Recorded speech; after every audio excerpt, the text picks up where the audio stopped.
Hi, everybody. We're back. what was that voice supposed to be? I don't know. That's my. I liked it. I liked it. Like, we're back. Ah, ah. you should just like do. You should do the video game collections or compilations or whatever we're calling that series. You should do the next In that one, voice the whole time. All in that voice, yeah. Yep. No, that's okay. I mean, that sounds like a big ask. I think. You know, that reminds me. I saw posted in our Discord. Someone made like a YouTube poop mod for RZ. Oh yeah. And now your crow goes, allow me to move. And then he just like slides back and he goes, whoa. Well, and also, sorry, I think the try was peaking there. Like, I think that I've fixed them now. And like, also, like, it just makes me swear and everything. It's great. I don't know how they got the syllables to make you say some of those things. Yeah, well, isn't it like with Zelda? Isn't there like there's like one word that somebody says that has like every like letter, like some like you can use it to create almost any word or something. That's funny. Okay, that's funny.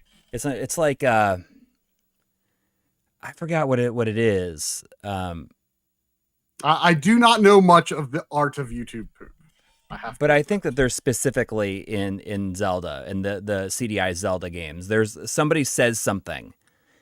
It's like I don't remember what it is, but it can be like used to like create almost any word.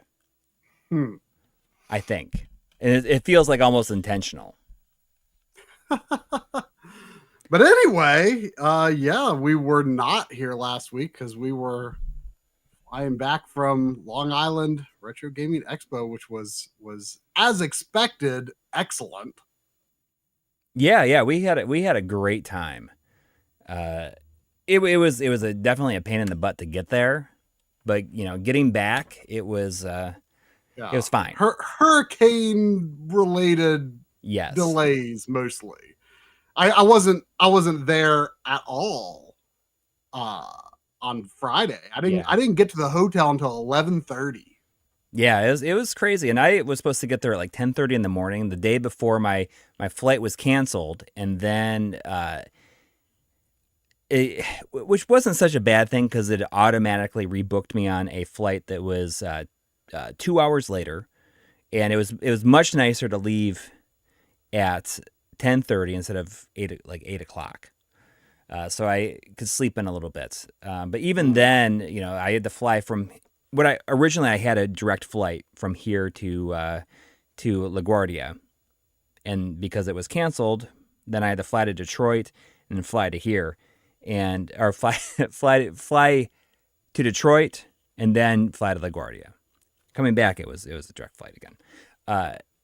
And it was, you know, we sat on the plane in Detroit for 2.5 hours before we could leave. Everything got delayed, and you were not getting delayed at all.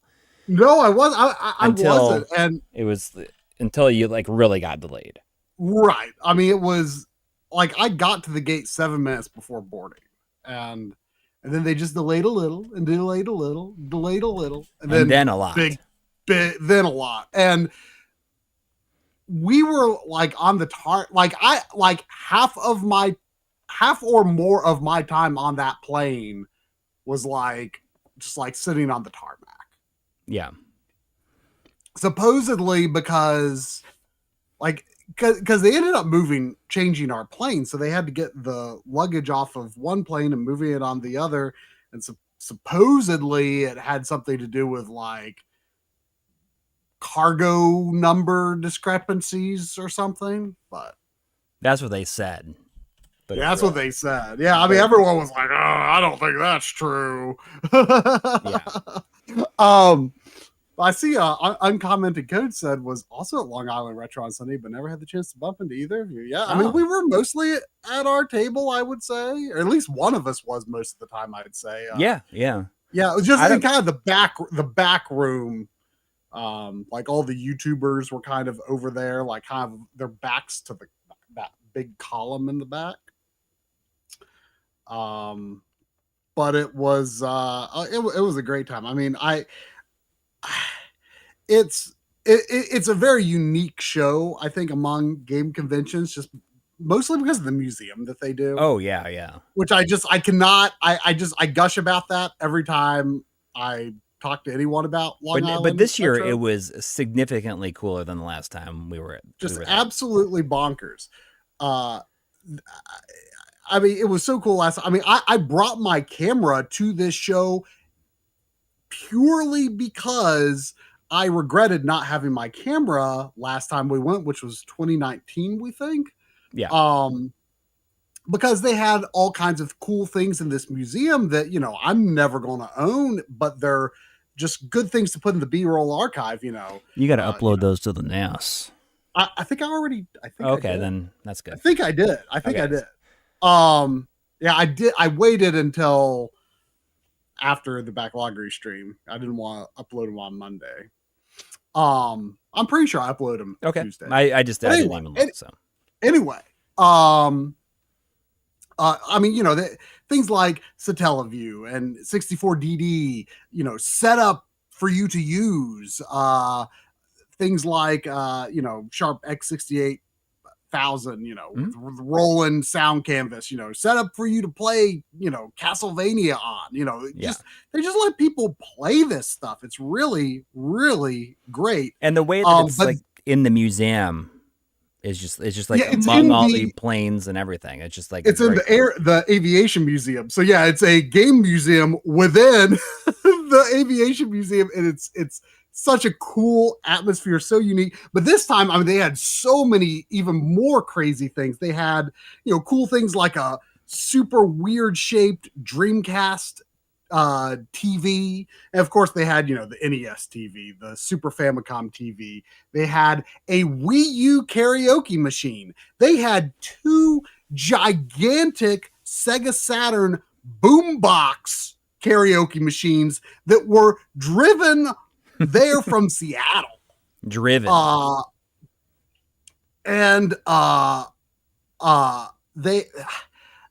They had, I mean, there were things behind glass that you couldn't play, several dev kits, some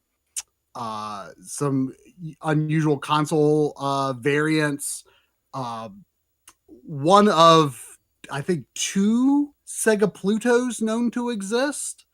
Tons of tons and tons and tons of retro computers, including one. I'm really curious if this is actually something that was originally available for it or if it's homebrew.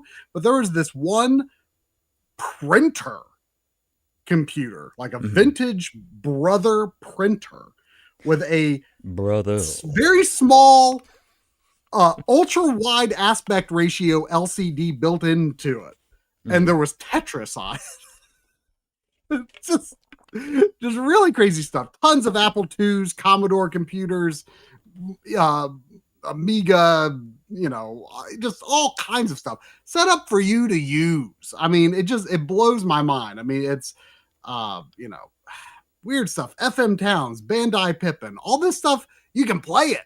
I mean, I feel like it's just like it's a service to the community to let people get their hands on these things, to have an experience with it. Like, I just can't get over what they do with that. And as much as I love the other conventions, in a lot of ways, it's kind of a smaller convention, but what they do with it is stuff that no one does. No one else does. I mean, they just do such cool stuff. Yeah.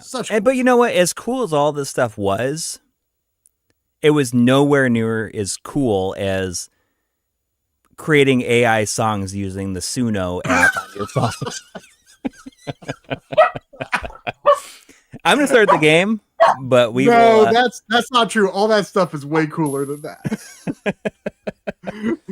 For context, Coury and I had too much fun using some AI song generator, trying to like feed it like our travel stories. Oh, and hang on, let me fix this video cable. That's why it looked like an NES game, because I think that. I told you I thought at first it was like composite because the colors looked funny. Yeah. But yes, we were using an AI song generator while we were killing time in the room, just to like try to make the absolute stupidest possible songs. I feel like that's probably the best use case for AI, really, because we're using it to make things that no one would actually ask anyone with talent to make, because it's so stupid. And we get to make fun of the AI too. Yes. We're not impressed by it. We think it's hilarious. Yeah. Because it's so stupid. It's like this. Because it's so stupid. Because it's funny that we have wasted the AI's time. We've wasted the AI's time. Yes. Let me know if the game sounds, if it's not too overbearing or anything. Sorry, I'm like adjusting this microphone here, but hopefully it's. I gotta say, I think Toilet Symphony was my favorite of the songs. Really? Oh yeah, that one was. Oh man, Toilet Symphony. That was a good one. Oh, okay.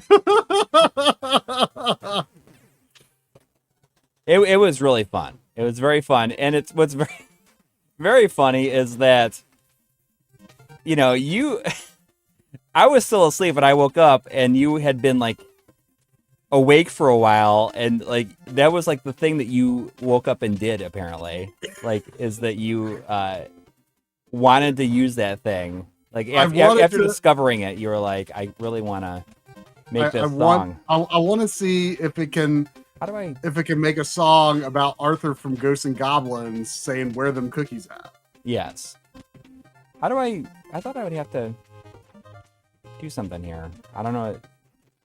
Apparently the game audio could stand to come up. Oh, okay. You need 300 points to use that. Oh, okay. Your gold. I see. I didn't realize that that's even a thing. Right. So, like, you have to have money to use those things. So you don't necessarily want to just use them all, because you might want to save your money. By the way, spinning coins in this great. That's like top tier spinning coins. Just what they look like in this? Yeah, they're great spinning coins. Yeah.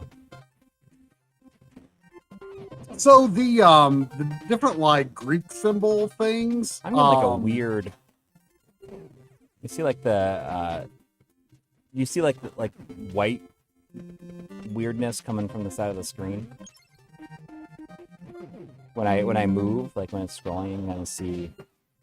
I don't. Well, it may have just only been on that one part. Is it like a weird PVM overscan thing? No. I mean, some NES games like do put like a bright like bar on the side of the screen, and like the glow of the CRT can catch it. No. This is happening. Like I have the feed. Henry Clark says the game audio is getting weird. Like it's being noise canceled. Oh, it very well could be. Let me do this instead then. I can do this then. Why was that? Why would that have been happening? I don't know. I'm gonna try to tighten these cables really quick just to see. Oh.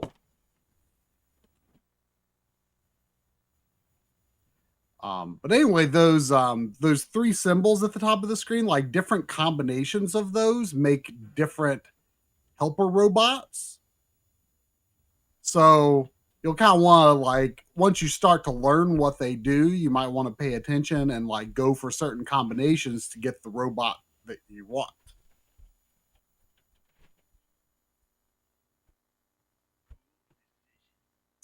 Oh, I should probably get into super chats while Coury tightens these cables. Tighten those cables, yeah. First of all, before the stream, as has been the case recently, we got a 10 Canadian pre-stream donation from Tiltoast. Oh.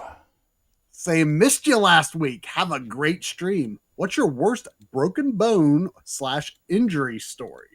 My cousin hit me in the eye with a 9-iron when I was 6. He was only 7, so it wasn't too bad. Yikes. So wait, was it like the best, like the worst injury you've ever had, or what's your worst broken bone / injury story? I see.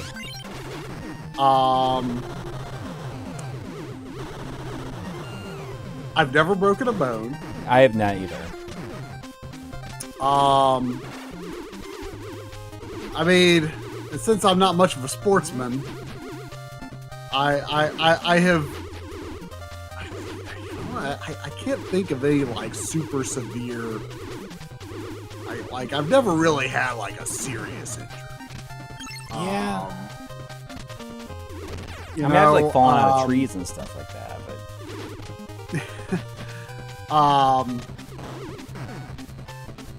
I mean, a few years ago, I was clearing out some stuff, just kind of from my old equipment collection, stuff that I took from my old job that when they were clearing out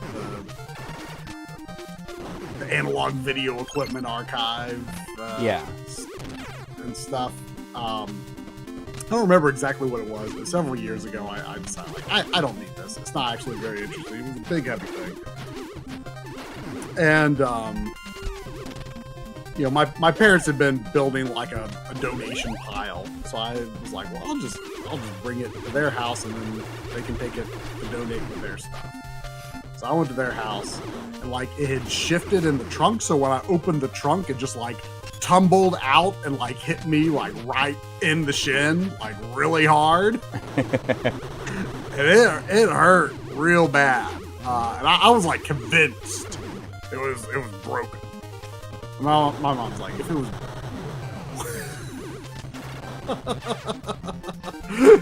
but how would I know? I've never had a broken bone. I don't know what it's like. I'm sure that I mean, I hurt a lot. I can imagine a lot more. It hurt a lot. Like, I mean, it definitely hurt a little bit to stand on it for a few hours, for sure.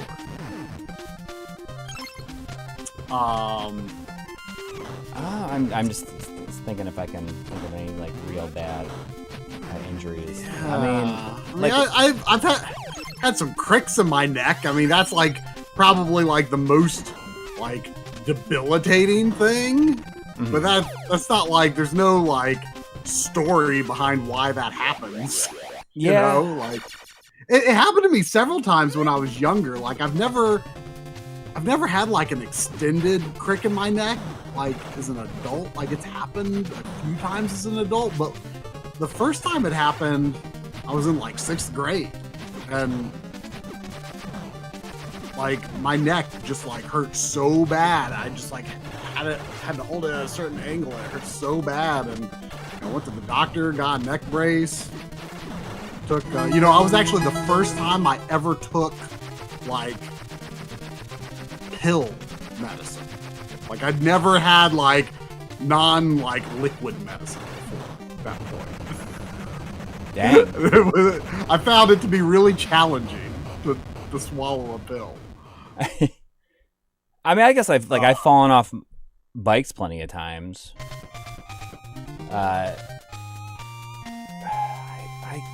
Yeah, I mean, I've fallen off bikes and got some nasty scrapes. I don't know if Chris Schauman's still here. He can probably think of more recent injuries,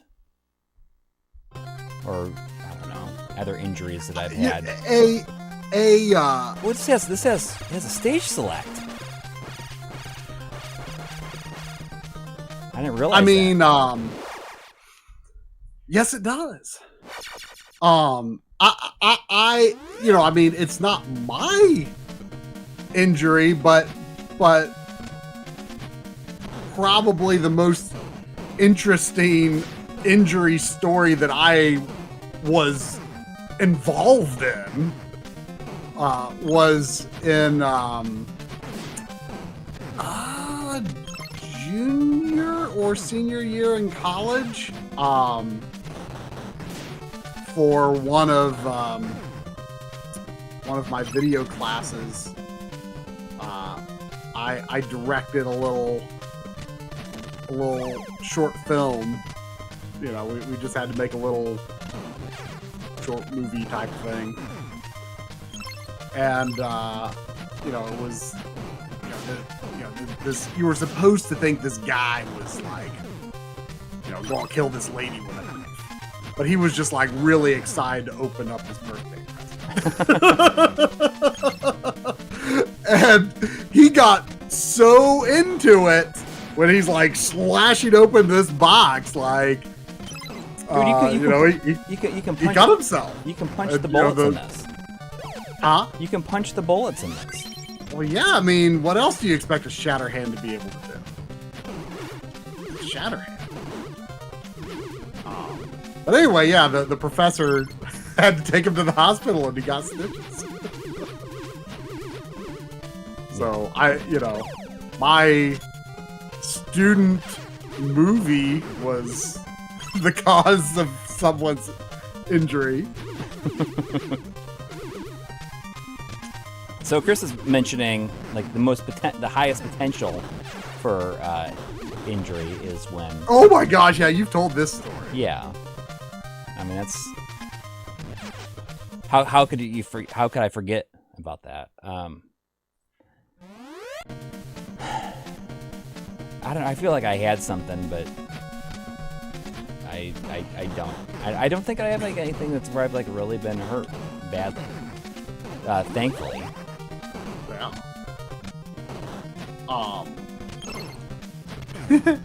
There was a notification that Nana Cheesecake has been a member 21 months in a row. Dang. Thank you. Saying happy Sunday, more like Shatterday. You know, I gotta say, Shatterhand is like pretty top tier NES box art. It's one of my favorite NES box art. Yeah, it's got a like strange appeal, ironically. yes. Ironically, I love it, to be fair. But it's kind of great. You gotta correct me if I'm wrong, but I feel like you may have streamed this yourself on this channel. It does not feel like it's out of the realm of possibility. I don't think so. I mean, it's possible I could have, like, played a little bit on a stream, but I doubt it because Drum and I dual streamed this, I'm pretty sure. Yeah, well, if I search Shatterhand, Does not show up as. Yeah, the only thing that comes up is this stream. Okay. I don't think I was.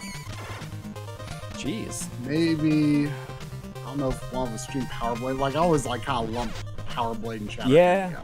Yeah. I think Shatterhand's better. I mean, I think this is one of the best, one of the best NES games that I have come to know, over the past 10 years, over our YouTube channel career. Yeah. Is this? Is there any benefit for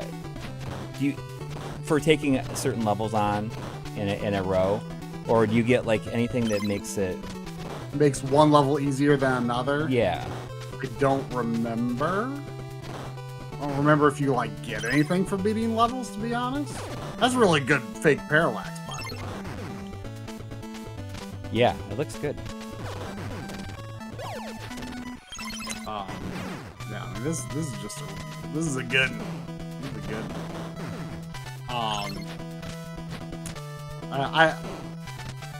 I'm not sure exactly what this was in reference to, but there was a 199 EW Rudy super chat saying, "No, that's not it. Bring me the hydro spammer." That's one of my favorite lines because is that when he like when they. I mean, it's almost cartoon-esque when he puts it down and it falls in there and it hits him. He's like, "Ow, ow!" I mean, and it sounds like I don't know. It's just very buffoonish. You know what I mean? I mean, maybe it was in reference to injury stories. I mean, that might be. Yeah, that could be one of Han Solo's more interesting injury stories, perhaps.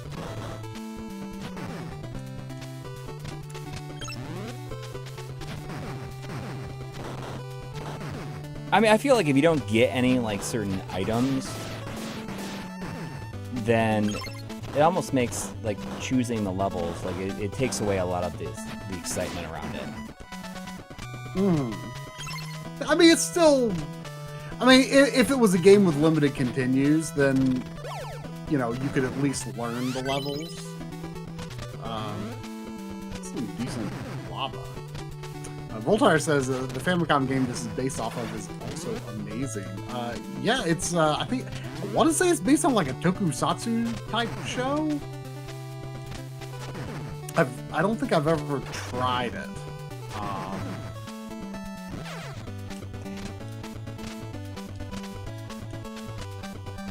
Oh shoot! Whoops! I don't know how different it is. I do want to say one of the levels is like a carnival. Don't forget you can jump up on the fence. Oh, I forget about that. It's very easy to forget you can do that. I always thought that was a really cool mechanic. Yeah. It's easy to forget that it's there though. That says Zane is watching Star Wars in machete order and loving him. Man, I've heard that term before. Isn't I that don't remember? Like you watched like 1, 2, and 3 between like 5 and 6 or something like that? Oh, that sounds kind of crazy. Well, once you find out that Vader's his father, then it like has the whole flashback. Essentially, like that's then it's. Oh, so it's a flash. It's a flashback. Yes. Interesting. Interesting.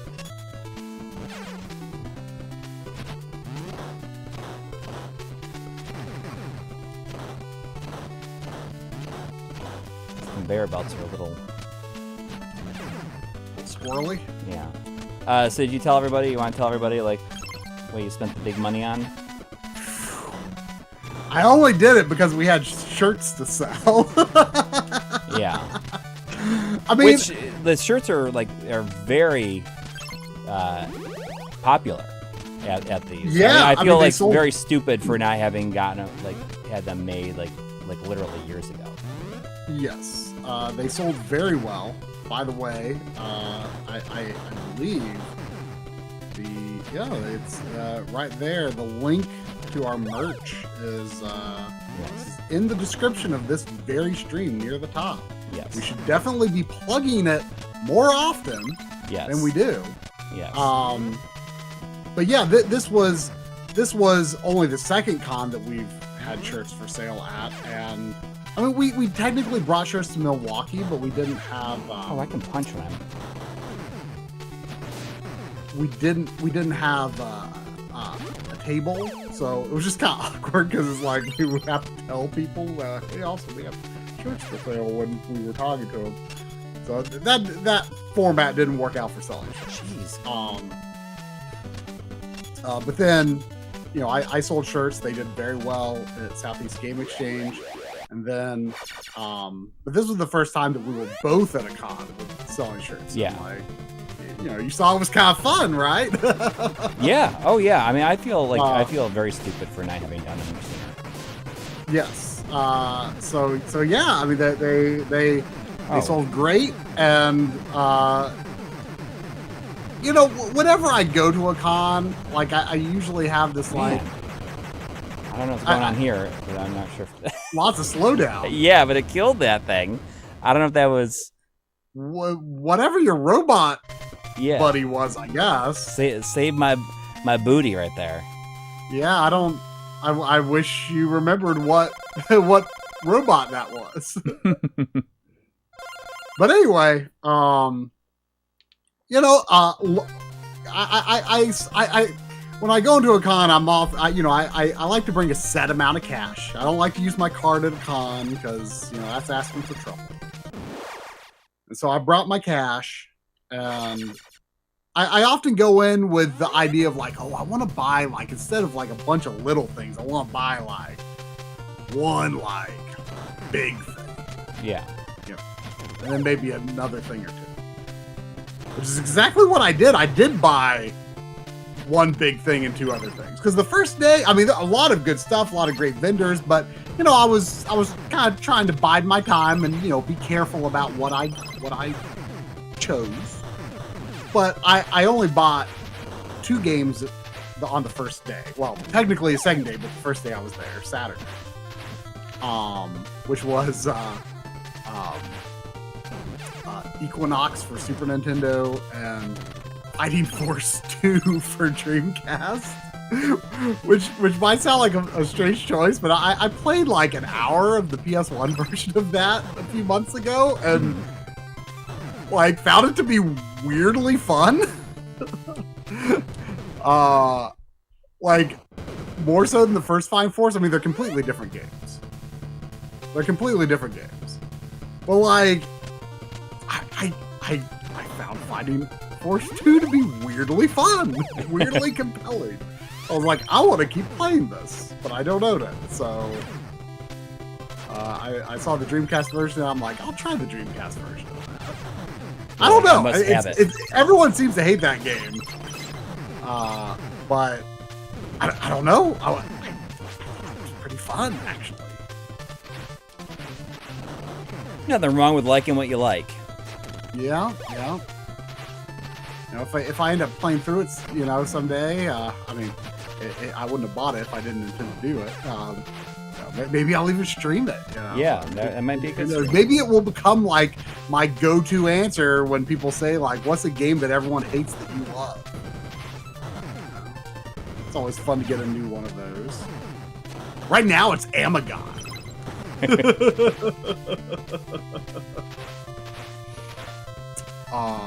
But anyway, that's all I bought the first day. And like on the second day, like I was kind of looking around. I'm like, man, I just have all this money sitting from shirts. We've been selling these shirts. The shirts are selling so well. Like I'm starting to like, I'm feeling in the mood. Like maybe I want to buy like a PS1 RPG or something. Yeah, you were thinking about Tales of Destiny too. I was thinking about Tales of Destiny, yes. But then I saw Kudelka, and like I saw it, and I'm like,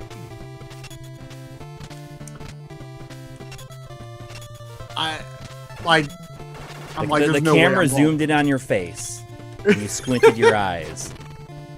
And you saw I was like, I was like, there's no way I'm gonna buy this. But I just like I saw it and I couldn't see what the price was, the way they were organized, and I was like,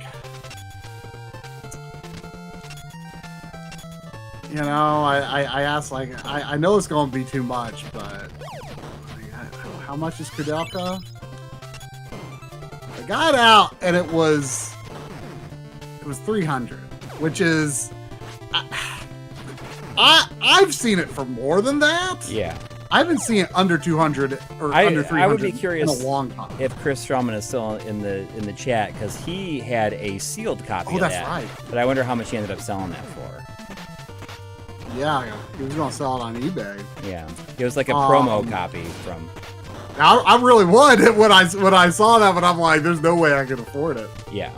But anyway, like I was like, I mean, price charting lists under 300, but I haven't seen under 300 out of a long time. So I felt like it was a very fair price. And then, like, you know, they start taking it out of the case and showing me the discs, and it's in pristine condition. It's in pristine condition, 4-disc game. And I was just like, oh, well, I'll think about it. And then, like 26, tank it. 26 seconds later, I'm like, I'll buy it. Well, yeah, I mean, in that moment, you don't feel so bad about it because it's like, all right, well, I earned this. I earned that money that weekend. Yeah, I earned it, and I'm like, I should treat myself. Yeah. I mean, that's the thing. Like, yeah, that is. I agree with Powder Keg. It's like, you know, I don't buy things sealed because, especially if it's like that much more, like if it's like significantly more, because like I want to open it, and like there's no reason for me to buy this game that's sealed just to unseal it. Yeah. Like the guy that the guy owns Forgotten Freshness was just coming back to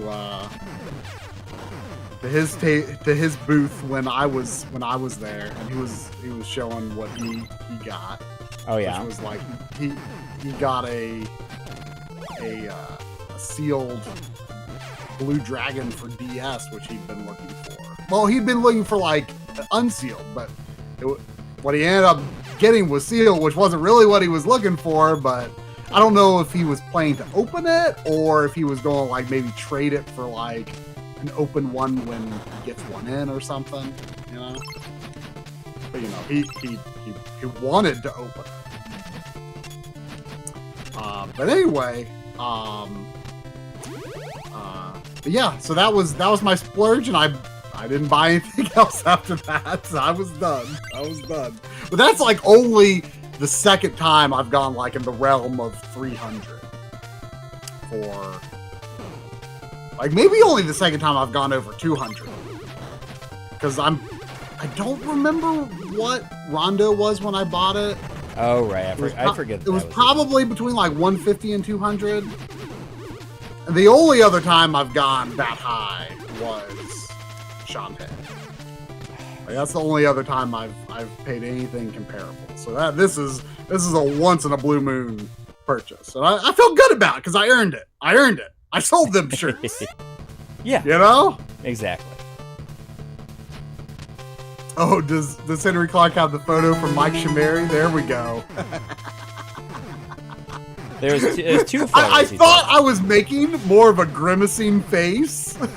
But you look real happy. But I couldn't keep that smile off my face. I was trying to grimace when I was showing it off to him, like, ooh, but I was too happy.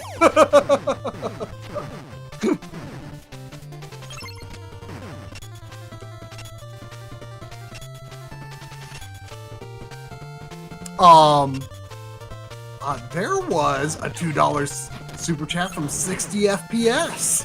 Oh. Saying Infidelity released Super Mario Brothers Maker beta. Yeah. Yeah. So I saw that. So it's Super Nintendo that I'm seeing people say. Video game obsession. Yeah. So I haven't looked at anything about. All I saw was someone linked it in our Discord. And I just haven't had time to look at anything because I'm crunching on this Final Fantasy 14 graphics update video for Digital Foundry, which I have to finish this week because going to Retro World in Connecticut next weekend, and then the next week I gotta work on our own video that will release by the end of August. So I have to finish it this week. But anyway. So I haven't had time to look into it, but yeah. I actually did not realize it was Infidelity. So Yeah. That is very interesting. Bob was asking us if we wanted to stream it. And I said, Bob. It was Bob, not our Discord. That's right. Yeah. Asking if we wanted to stream this tonight, and like normally we'd be like yes because, like we try to stream like all of his his hacks if we can. But I said that is more like a try thing for you to play that. It'll probably be good to play it after more levels have been made as well. Yeah, but also I mean it's just like you're the expert, the Mario 1 guy. Yeah. So it makes more sense. Yes. And like you won't be here next week. I thought that Chris was going to be here, but he's actually only here until Saturday. Oh, okay. So I'm asking around. Perhaps I asked if Pandemonium is going to be available because he was originally supposed to be on a stream. I want to say it was like back in June. Yeah, but his job schedule is unpredictable. Yes, but I sent him a message to see if he would be available. So we'll figure it out. I mean, that's what we do. Figure it out. Right? Voltaire says if there was an Alex Kidmaker, Coury would be all over it. I mean, I would love the idea of an Alex Kidmaker just because it's Alex Kid and High Tech World Maker. Yeah. It's just like, who is asking for this, right? Yeah, well, I mean, I love the existence of things that nobody asked for, Yeah. Well, like the thing there's something that makes me happy. Depending on how much time I had, but I didn't even know this existed, was the hack for Star Fox, like Star Fox EX. It has like, it looks insane. Did you like watch that? Look at that page that Bob didn't. Does it have anything to do with Randy Lyndon's like new Doom thing? No. It's just like it has like a whole new campaign. They have like converted the engine over to Star Fox 2, but it looks like it's still all on rails, which is great. That's what I want. The first Star Fox is my favorite. So I mean, you should play that the next time. But I need you play that. I am also here because I want to see that. Yeah, I was gonna if I finished this before the end of the stream, I was gonna play that, but I didn't make the hack yet. I didn't. Well, I mean that sounds like something like worthy of a stream unto itself. But like you heard about like the Doom thing, right? Yeah. I told you about the Doom. I feel like we told you discovered the Doom thing at the convention. Yeah, that might be right. But I believe like that, that new version of the Super FX is like going to be something that people will then be able to use in emulation for. I'm sure there will be like a Star Fox conversion on that or something. Yeah. Amagon Maker. Yeah. I'd play a little, not much. I don't doubt it. Bruce, this is I'm actually playing this on the EverDrive, but I photographed your copy. I was like, I feel like I needed to I needed to clean the cart a little bit because I was getting like, I don't know if it's like if it was a problem with my system or whatever, but I was getting like some corrupted graphics. Probably just work on a little more. Yeah. So in the interest of time, in terms of like getting it all, like discovering that, I decided to just pull out the EverDrive.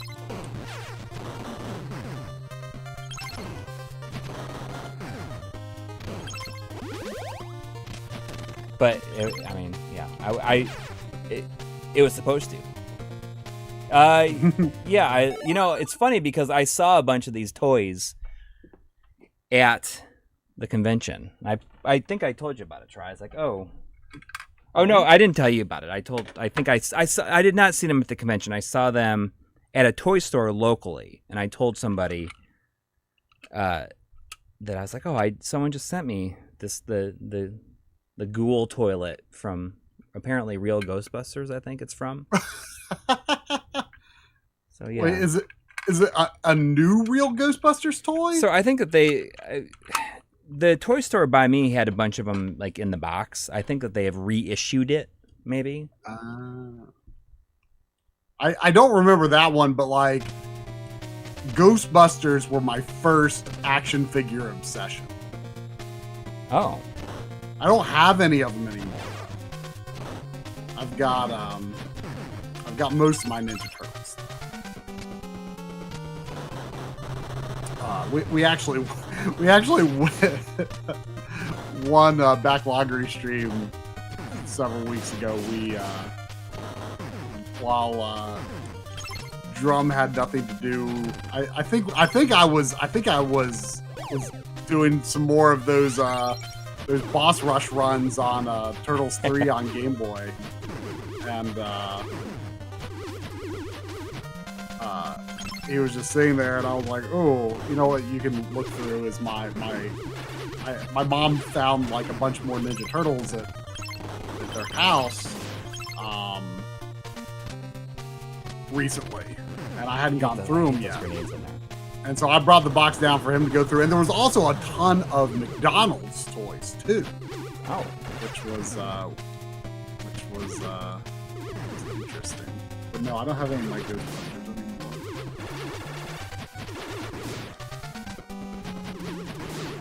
Man, some of them though, some of them don't feel good to touch anymore.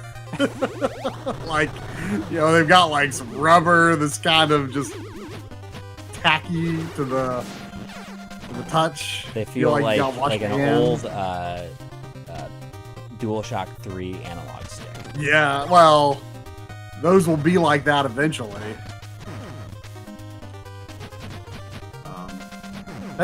Has anyone yet made like really awesome like analog stick alternatives for DualShock 3? Probably. Oh my gosh! Like we need some good drop-in replacements for DualShock 3 sticks. Yeah. But yeah, I actually this past backloggery stream after we finished Bionic Commando Elite Forces, which we had beaten before, but we both played as the opposite character to what we played when we first beat it years ago. Which we thought the characters had different, a few different levels, but it seems that they actually don't. It's just that we didn't know how to unlock some of the levels last time. Oh, I mean, I never played very far into it. I didn't realize that would even be a thing. That. Well, there's a couple of unlockable levels that don't really do anything for you. All they do is you get a promotion if you beat them, and it changes absolutely nothing about your abilities. You just like your outfit changes color. That's all it does. But we did do it this time. But anyway, it was that was what was chosen for a backloggery community directorship by Bionic Commando Elite Forces, and it was. My memory of it ended up being accurate. What am I doing? I see that grenade in these boxes, and I feel like it's something I can pick up every time I see it. Oh, it looks like something you can pick up. Well, just remember the bombs in Revenge of Shinobi. Yeah, but those don't. They kind of give. No, they don't look like something you want. Yeah, this makes it look like something you can pick up.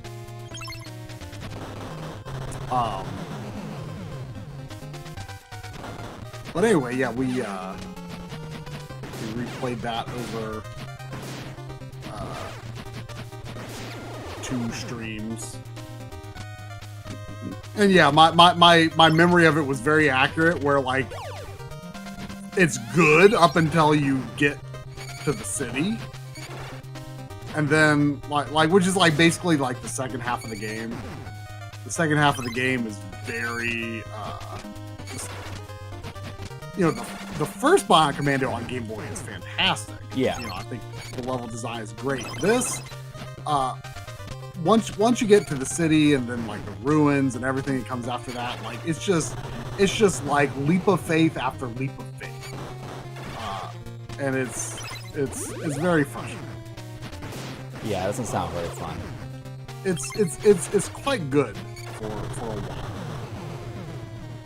And then after that, I beat Radical. I finally beat Radical Rescue. Oh, yeah, congratulations! I did it. Yeah, that was a good bit of time in the works. If anyone remembers that stream from a few weeks ago, I finally beat Radical Rescue. So that's it's good to have that on my plate. Also, there was just now a $50 super chat from Tour Willem. Thank you. Goodness. Tour Willem. You. There's a number 3 there. I don't know exactly. I never know what those numbers signify. I feel like it should like tell you if you like hover it. Stay away from me. But goodness, thank you. Saying was taking a break from work and saw the stream. Can't stay, but I want to say your videos have been so entertaining and helpful to me. The RGB series especially. Your Retrode 4K video helped in my decision to ditch my main CRT, though I still have 2. Cat face. Heck yeah! Thank you. Nice. Thank you, Willem. Thank you. Who I bet is on tour. This is Willem's tour alias. I'm guessing.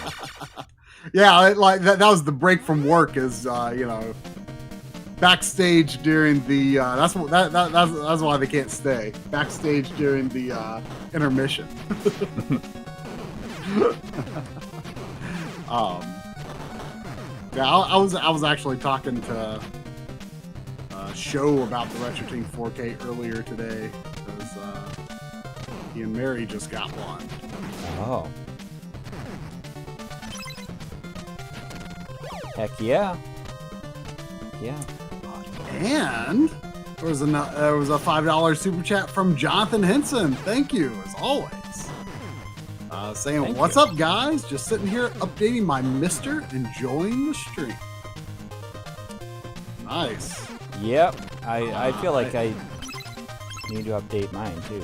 It's been a minute. I can't remember when I last updated mine. I gotta get Probably back to before that. the Backloggery Marathon.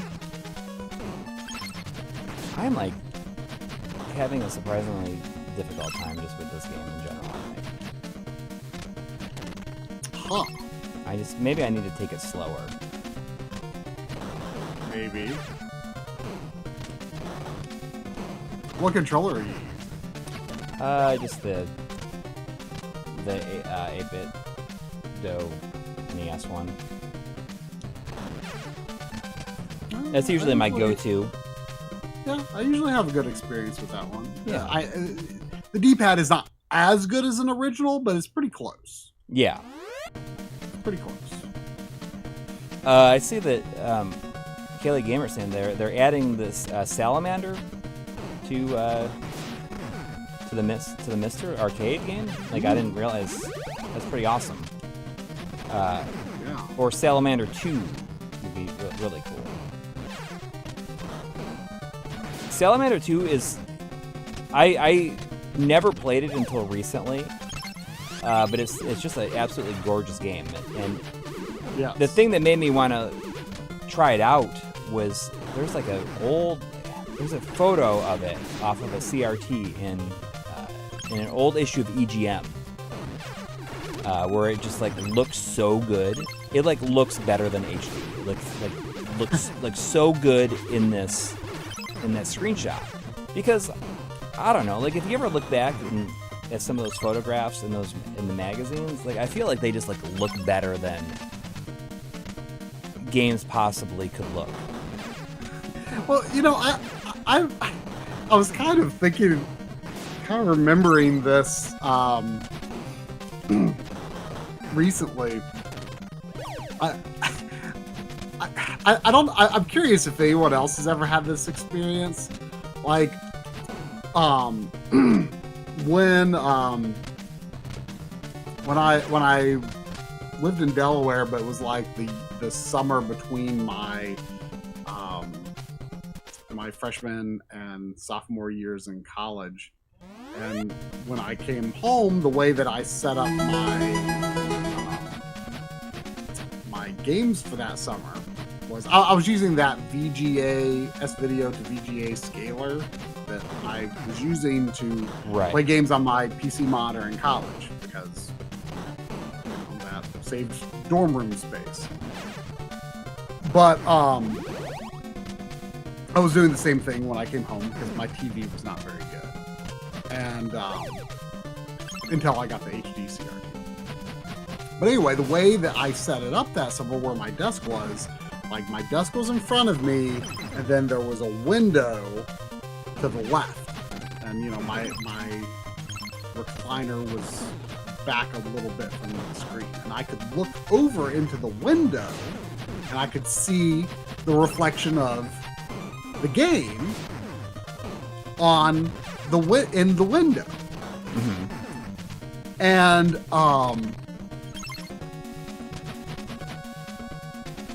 like something about like looking at the game, a reflection, like a slightly unclear reflection of the game, like somehow made it look real.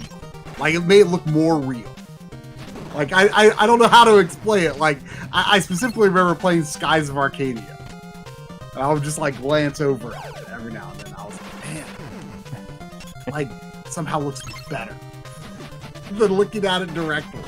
Does that make any sense to anyone? I guess. I could... Like, I don't... But, I mean, you saying that the screenshots, like, somehow looked higher res than the game, like that was how I felt. Like somehow looking at the reflection of the game made it look higher res. Like that's probably actually the logic behind like glossy TVs, which is a bad trend and luckily mostly gone now, I think. But you know, like something about glossy stuff just like makes it like the knee-jerk reaction is it looks better, even though it doesn't. You know, obviously the game didn't look like better in the reflection on the window, but like the fact that it like obscured just enough of it, like it like hid the less realistic parts and made my mind like fill in the gaps of what it would look like, I guess. I don't know. I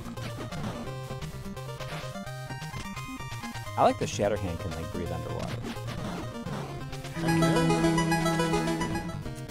He can breathe through his hand underwater. His hand is equipped with an underwater breathing apparatus. Yeah. I hope his hand is not made from his dead wife. So I saw that Natsume was like listed on the title screen of this also. So it's like Jalico and Natsume. So I wonder if like this could possibly be like, if this could be a Tingo this would be a good Tingo project. Yeah, I could see that happening. It would be a real good Tingo project. Yeah. The only problem is the original was the Japanese version was a tokusatsu game, so you know there could they could do this instead of that, but like there would only be nostalgia in the West for it. I mean they're doing games that are still relatively obscure anyway, but like sought after by retro enthusiasts. So this would be a perfect fit for it, really.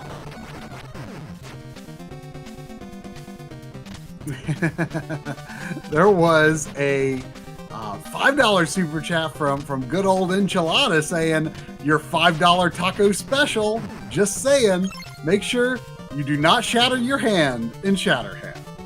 Hope you all had a good weekend. Happy to have y'all back. Thank you. Thank you. Oh, come on, I'm still trying to figure out where I can get another that one where I can before get that. that $5 taco special these days. There's another one. There's $1.99 from Josh Helmicke before that. Oh yes. Asking where the room tour episode's coming. It's coming. It's coming. I mean, it's coming. It should,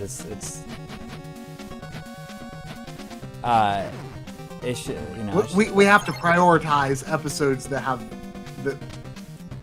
factor spots on months that we have factor sponsorships. Yeah, but we don't want to put a sponsorship on the room tour. Yeah, I mean, I think that's really it.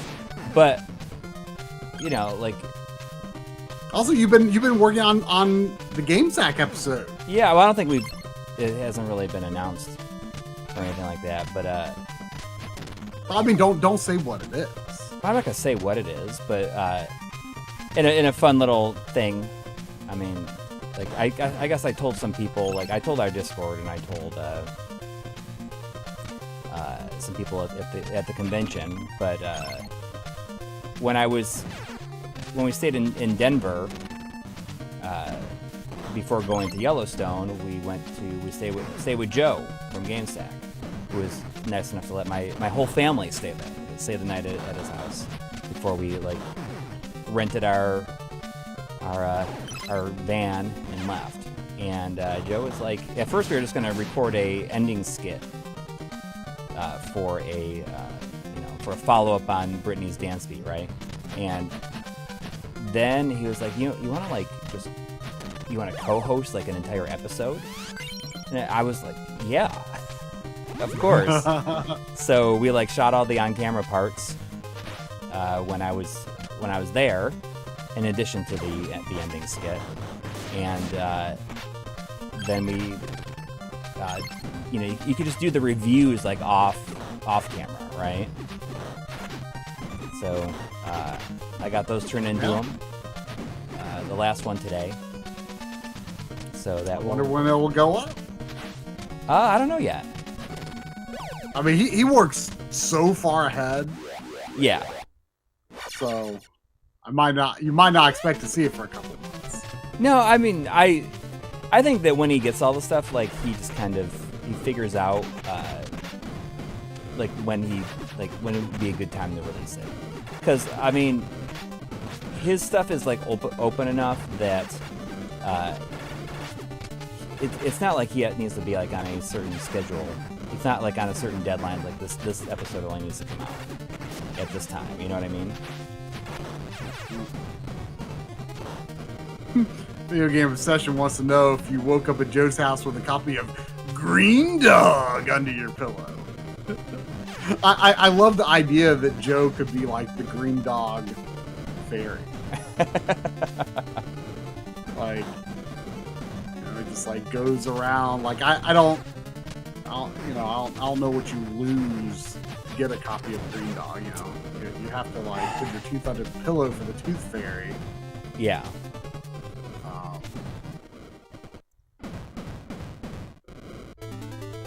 But I don't. Oh my gosh. I don't know. I'm like having a hard time with this game. Do you like wipe a booger under your pillow and then it's just the Green Dog Fairy takes it and leaves a copy of Green Dog? I don't know. But that'll be fun. I think that people will have a good time with it. It's kind of a fun subject.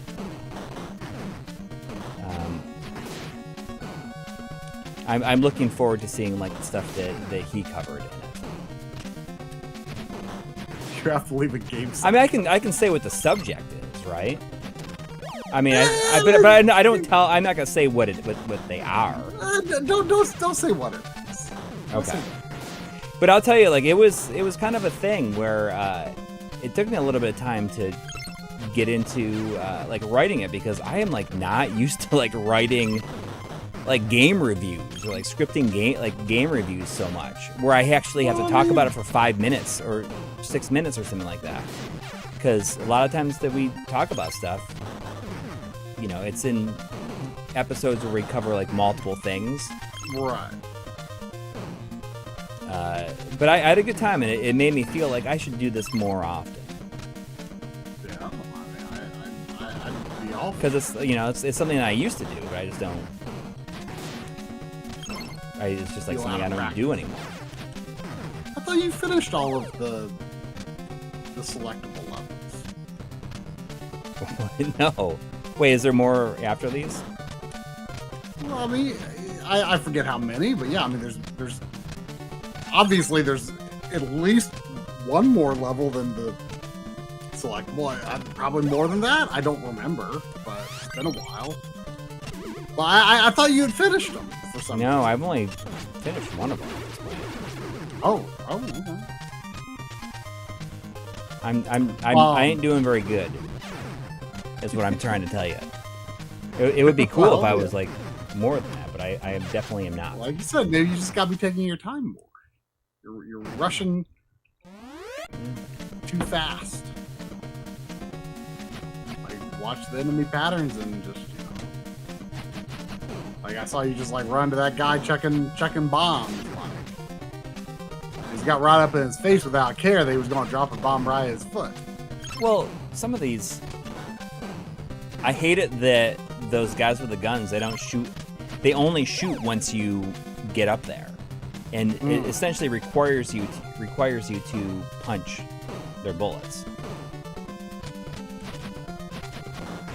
And I hate that they run away from you. You gotta like. There chase was them. also a $5 super chat from EB Chill 2. Thank you. Saying this super chat can be. Huh? I hate that they only shoot like once you get up there, and they shoot as soon as you jump up, so you can't actually like punch their bullets. Like it feels like you're taking this hit. But anyway, EB Chill says this super chat can be used for your plane ticket purchase to Saudi Arabia for the room tour. Yeah, everyone was talking this week about the guy. I think it was 444 consoles hooked up to one TV. Very impressive.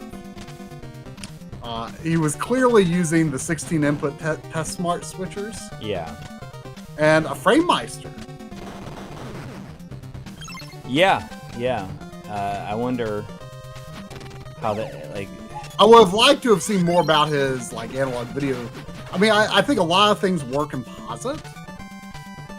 I'd be curious if he did any like SCART or anything, if he had any auto switching for any of the analog stuff, because he was referencing his list and and then punching certain buttons and boom, there it was. See, you can't. I don't know. I mean that room is cool, but just from the experience that I have here, when something stops working, it is like the bane of my existence to figure out what has stopped working. And I feel like if I was that guy with that setup and trying to figure out like something stopped working, did like a cable, like it seems like it would never die. Like did it suddenly die somewhere? Yeah. Like I feel like I would want to die like every time that happens. I like every time that happened, I would be like, "What am I even doing?" Yeah. Like this. Well, and I find too that like when I get used to how it works, like I kind of forget how it works. Yeah. And or where you forget like first, which cable. Like maybe like after I've hooked it up, I'm like, okay, this does this, and I push this if I want to go over here or whatever. But then, then it just works well for a while, and maybe you don't use one of the systems or one of the outputs for a while, and then when you finally do want to do it, you don't remember. You don't remember, and you're like, oh gosh, like how was this connected? Yeah. Like this is why I eventually, like, for CRTs that are not my main CRT, I just connected basically, analog extension cables with, female end, and I just run it to where it's accessible so I don't have to get behind the TV. Mm-hmm. And, like, I just plug in what I want when I need it. And you know what I mean? So that it's like not things that I'm not using with my main setup, or things that I wouldn't likely use very often. Like, I don't have part of like the overarching switching system. I used to, and then it became a mess. So I only have like my main component and RGB systems and a couple of composite systems hooked up, and then of course HDMI stuff downstairs. Mostly working good. I finally figured out what part of the problem I was having with 120 hertz on PS5. I finally figured out what that problem was. What was happening? If you manually set what was happening was it would say that it could do 4K 120. But then when it actually came to launching a game, it would either do 1080p 120 or 1080p or 4K 60. Like, it wouldn't actually do 4K 120, even though it would say your TV can do this, and the settings would be set up to do it. Mm-hmm. What I figured out was it won't, at least in my setup, unless resolution and transfer rate are on auto, it won't do it. Even if I have transfer rate set to -2 manually, it won't do it. It has to be auto transfer rate. And sometimes I set the transfer rate manually because, like, I get problems if, even though the cables are totally capable, exact same cables I use on Xbox Series X, never have problems with Xbox. But it's just PS. Even though the Xbox, I think, actually sends more data over the HDMI cable than PS5 can. For some reason, I only have problems with PS5 with this kind of stuff. You know, if I don't set transfer rate to -1, then I get brief drops. I don't know. You know, or it might not work with the capture card if I don't have it on -1. So there's lots of things like that. An extra life. And I even tried -2 for doing 4K 120. Didn't do it. But when I set to auto, it worked.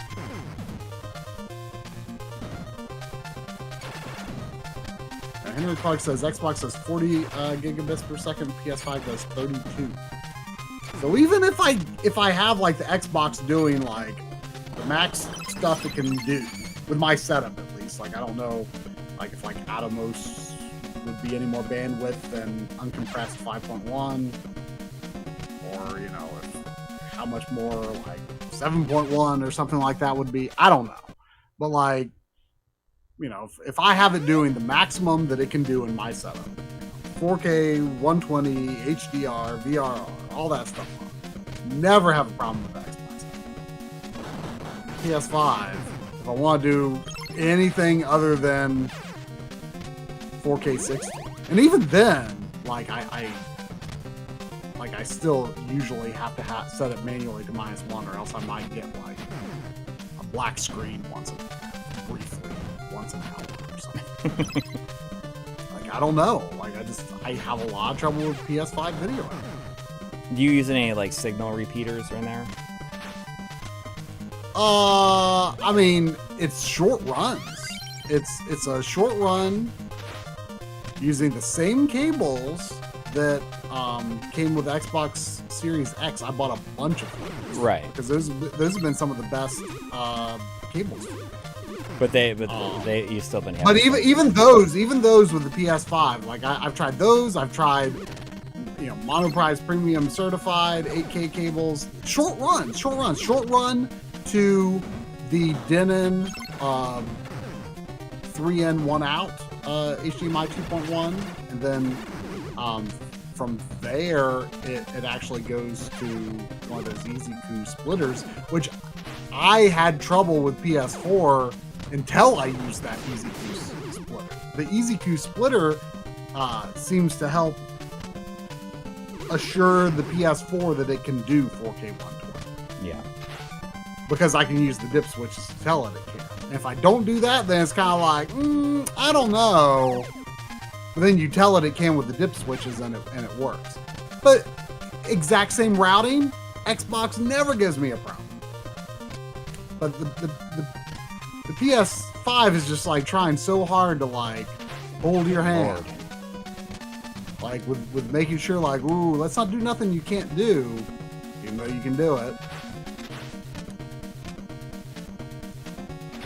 This is gonna. I'm feeling annoyed by this game. It's just me.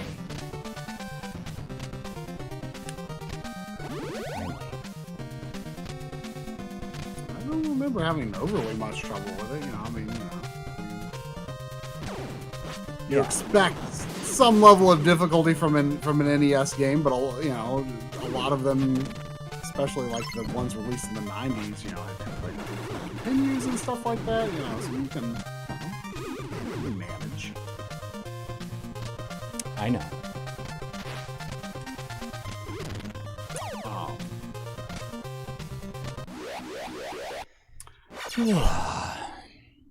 Anyway, there was. I was going to say something else. I forgot what it was.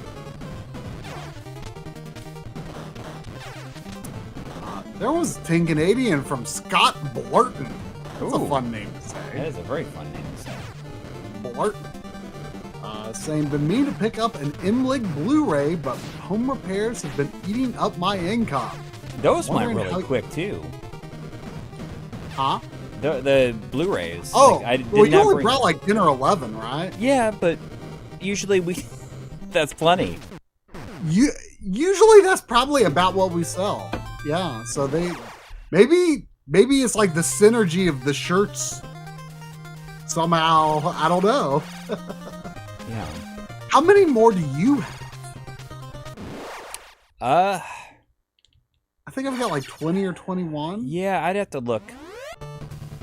I feel like I think that I have not very many sealed ones, but I do have several that I never like put up as like a separate listing or anything. I have several signed ones. Yeah, I feel like I might have like 15 or 20 signed ones. They did that like a year and a half ago. I know.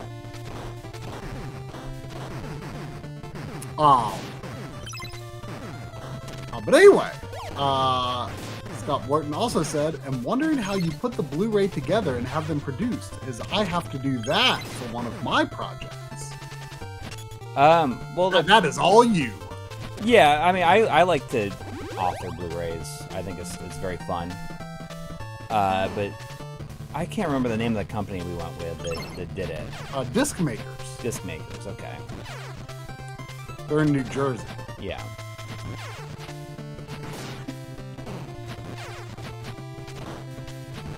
But I think it's very fun to author them, and I for that just use DVD Studio Pro. Oh, I thought you. I'm not DVD Studio Pro. Encore, Adobe Encore. I used to use DVD Studio Pro for DVDs, like at my old job. I don't know why they haven't updated. I'm sure DVD Studio Pro in ages. So. Well, I mean, I don't think Adobe Encore has been updated. No, Adobe Encore has not been updated either. But do you still get access to it through Creative Cloud, or no? You do get access, but you got to go to the site and find it, and it's very difficult to find. It's been so long since on the Adobe site, and they actually like removed it for a while there, but I think they put it back at some point, thankfully. I don't know why I said DVD Studio Pro. I haven't thought about DVD Studio Pro in at least 10 years. Like, I haven't even thought of the name DVD Studio Pro. Is that what you use at your job? Yeah. Well, I mean, and the problem nowadays is like there's really, I don't think there's anything better than Adobe Encore.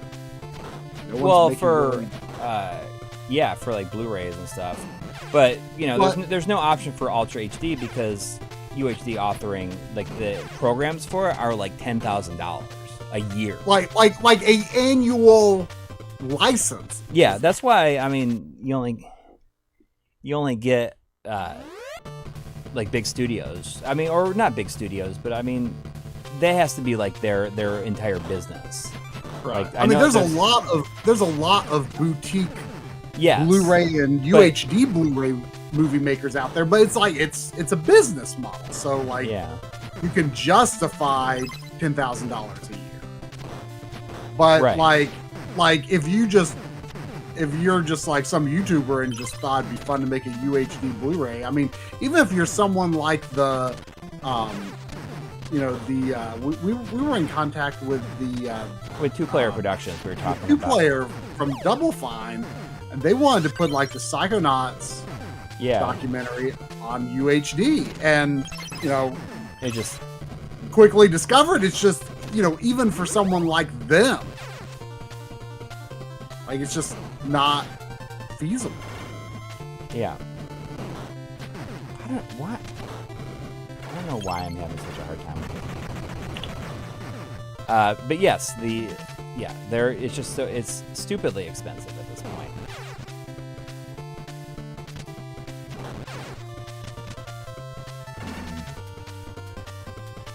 Yeah, it's just really expensive, and that's why you'll never see like our stuff like in 4K. I think that you said that you had talked to John about it, about doing like he wanted to do like Digital Foundry stuff, like a Blu-ray or 4K Blu-ray. Well, but I mean, he said that, didn't you say like that's like what he wanted to do is like if he was going to do it, it had to be like 4K, a 4K. Well, I don't think I talked to him about, but I feel like this came up in a conversation. I don't know, maybe it was at the convention. I can't remember when it came up, but someone was saying like, "Oh, John, people were asking John like, "Oh, you should make some Blu-rays," but he's like, "Oh, but I only want to do it if it's a 4K Blu-ray," and I was like, "Well, then you're not going to be doing it at all." So like, you either gotta set that out of your mind or just. Yeah. By the way, I feel like I'm having a memory here, and if you punch the pickup icons, do they change? Yes. So I just so you can that. You should like start thinking about like what you really like and like actually get things that are useful. Yeah.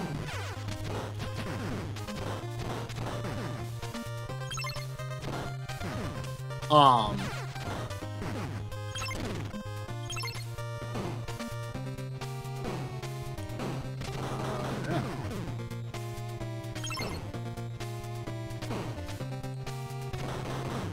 I just remembered that I meant to be rendering some of these Final Fantasy 14 projects. There's one in particular I'm hoping. Did I pick for what? What was the Something you picked for what? I was saying, Mr. Dot's saying, there's one in particular I'm hoping Coury picks. For what? Yeah, 4K, it's just too expensive. Yeah. Unfortunately.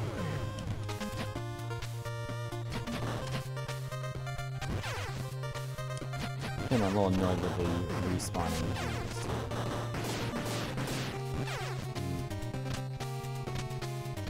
I feel like there's my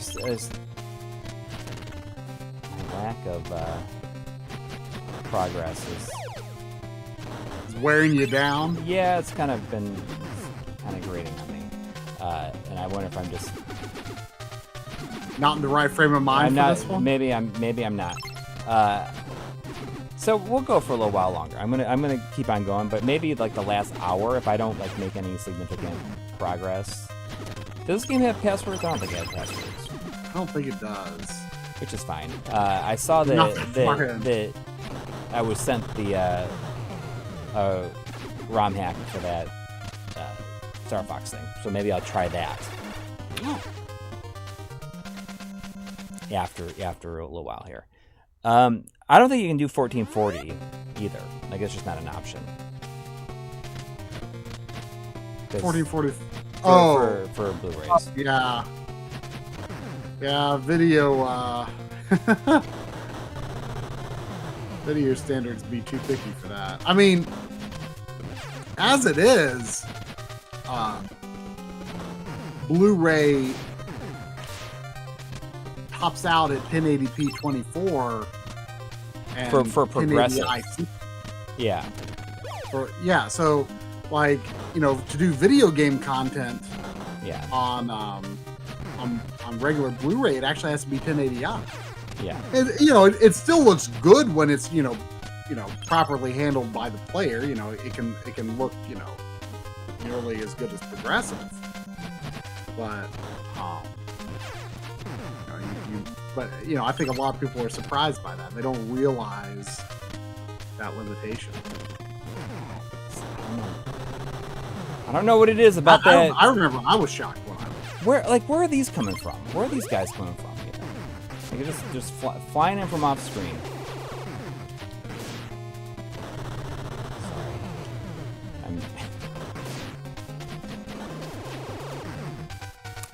Sorry. Oh, Henry is not a fan of 24 FPS for movies. For movies? I mean, for movies. I mean, I can.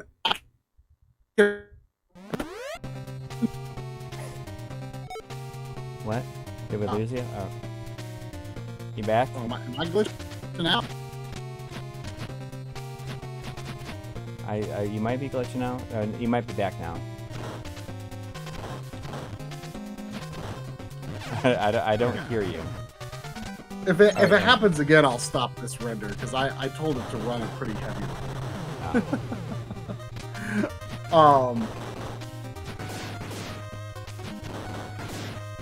Does it seem good right now? Yeah, it seems okay. Anyway.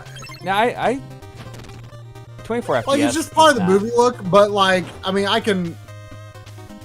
Here's kind of my pet peeve. I mean, we do 30 FPS video footage for, you know, everything, documentaries. You know, even documentaries. Yeah. Some of our early stuff, like my camera, the best it only was 1080p 24, so there is some 24 FPS stuff. Some of our early stuff.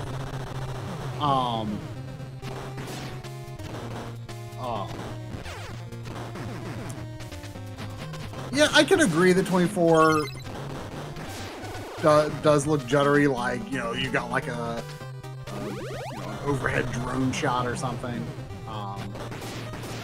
But you know, it's still part of the movie look, and TVs can handle it correctly. What drives me nuts is you've got assets that are designed for video assets designed for video games. Those should never be 24 FPS because they will never be displayed at 24 hertz. They will be output at 60 hertz or 120 hertz or something else. You know, even like VRR low frame rate compensation, I don't think. Well, I mean, you could trick it. You could trick it because there's stuff people do with the retro tank with 24 FPS. I mean, you could, but the chances of, you know, the developer like considering that and the user, you know, having the right setup for it, 24 FPS is just no matter how cinematic you want your movie and your game to look, you should do it at least 30 FPS. And ideally 60, because it is a little jarring when the game is 60 FPS and the movies are 30. You know, in Final Fantasy VII Rebirth, if I weren't playing the 60 FPS mode, I probably wouldn't have thought about it that much when they switched over to movie files, which was not that often, but you know, when they did have a movie, No, you can tell it's better than game graphics, but like it would have taken longer for me to notice if if it wasn't just like immediately like, oh, it's a movie file because it's 30 FPS.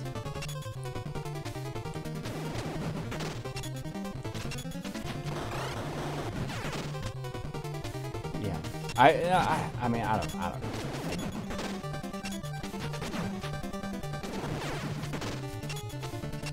Those are very specific things, I think. Like specific use cases, I guess. Sure. Yeah, I mean, I'm sure that I did not see Avatar 2 in the theater. I would be I'm very curious at how those like high frame rate underwater scenes looked. I've heard that they look like absolutely like mind-blowing and crazy good. And that's like a situation, because doesn't it only happen when they're underwater? Like it only uses that look when it's underwater.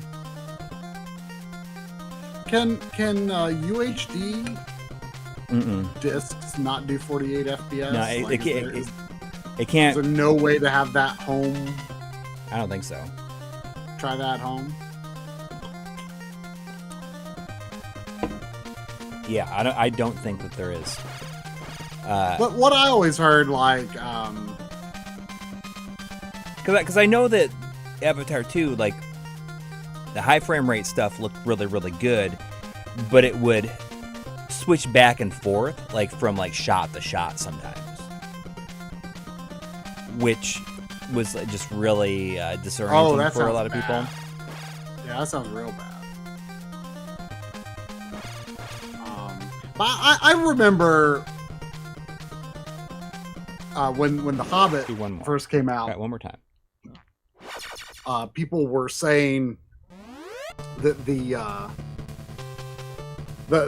48 FPS version, just like you like saw it for what it was. Like, oh, these people are wearing costumes. Oh, they're running through a CG set.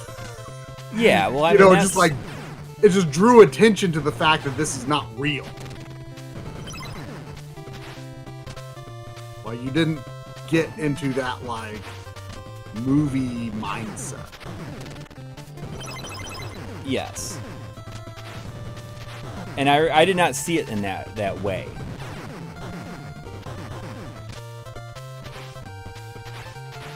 I mean, usually I don't have such a hard time with games, and this is just like, I don't know. Yeah, I don't know why you're not adapting. I'm just having an off night, I think. I'll tell you, I like randomly started playing that RoboCop game. Oh yeah, I don't even have it yet. I think I got it for it was like $29.99 at one point. Oh yeah. Well, if you see it for that again, let me know, because I'd like to buy it. And it's pretty good. I'll buy that for $1. Yeah, it is very satisfying to shoot people in the head in the game. It like gives you kind of like a little bit of force feedback every time it happens, and just like the headshot, just like the matter of their head just like goes all over the place. Like, I don't know. It's just it's very it's disturbingly satisfying.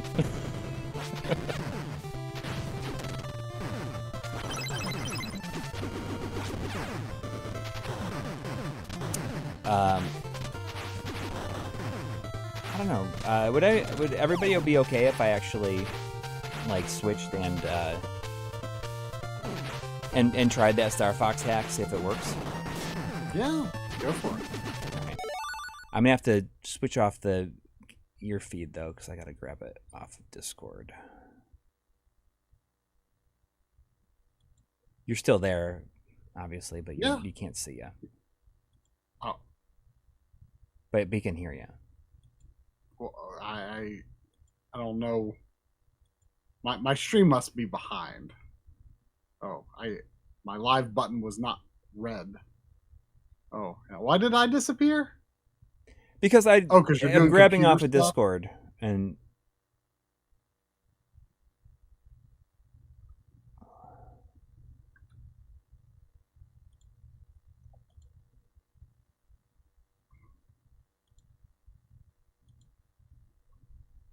All right. I can bring it, nope, or not. I can just like show literally where I got it right there. Whatever, it happened. Well, it's too boring to see anything. Yeah. Okay, hang on.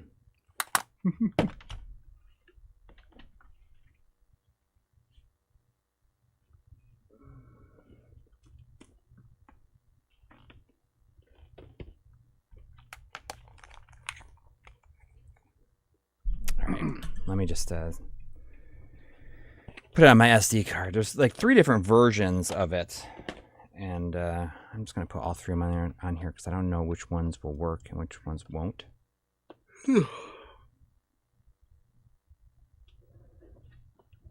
Sandy, you want to say hi? You look like you've been sleeping. She's been laying under where the air blows the hardest, and her fur is just like. You want to say hi? Coury's gonna play Star Fox. Coury's gonna play Star Fox. Look. Yeah. Come here.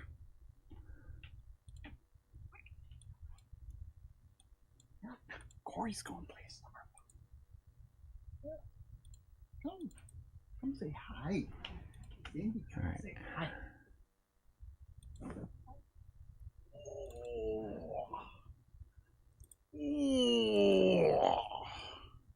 Oh, your fur feels cool. You've been laying in the air conditioner. Oh, there's 5 Australian from Bit Roast saying, hi, Sandy. Hi, Bit Roast. I hope everyone's not disappointed that I Hi. switching it over. Hang on one second.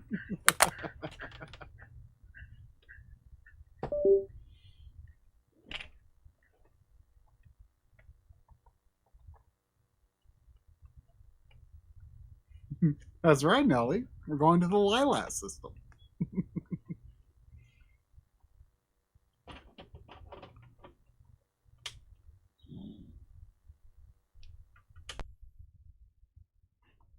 Man, I used to have that Star Fox 64 intro memorized.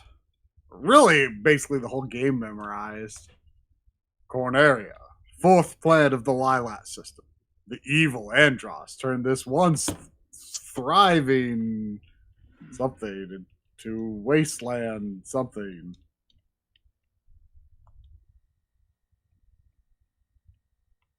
I used to know the whole thing. Could recite on demand. I don't know. Hopefully, I don't know if I need to have the fast ROM version or whatever. I have the other 2 other versions as well. So we'll try the fast ROM first. See how that goes.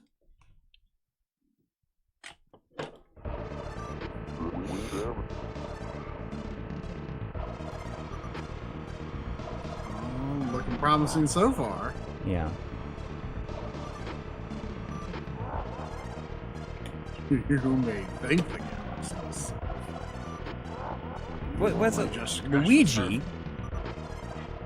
Why is Luigi in there? It's like the Mario and Luigi too. Man, I haven't thought about that Mario and Luigi game that's coming out in a bit. When? Is it like soonish? Probably pretty soon. I think it's maybe November. Like Zelda's coming out in like a month. That's so weird. That's really weird. And I barely care about Zelda. Like, I'm the only thing I honestly care about for the rest of the year, I think, is probably Ys 10. Like that is like the game that I'm like the most excited for. I mean, Astrobot. All right, so it looks like there's a special menu. Lots of. I think Zelda is going to be really good, but I feel like I'm more excited about Astrobot just because I'm nervous about how Zelda is going to run. Oh yeah. Look at this. So it's got like. I do. You know, usually, like, I don't let performance problems, you know, detract from a game that much for me, but like there's a few times like Kirby Star Allies, Link's Awakening on Switch, where I do feel like I would have liked the game a lot more if it ran more smoothly. Yeah. Like it's just that the way that A Link to the Past had performance problems is what really bothered me. Oh yeah. Because it's like, just like every time you went outside or went to a new screen, like you just predictably, it's going to be juddery for a few seconds. I have legit considered hacking my launch switch. Right. Yeah, I thought about it. Which I know you can probably do better with a different one, but I don't want to hack my OLED. So like I'm really curious, like if, you know, would the game run just fine if I overclock my launch switch?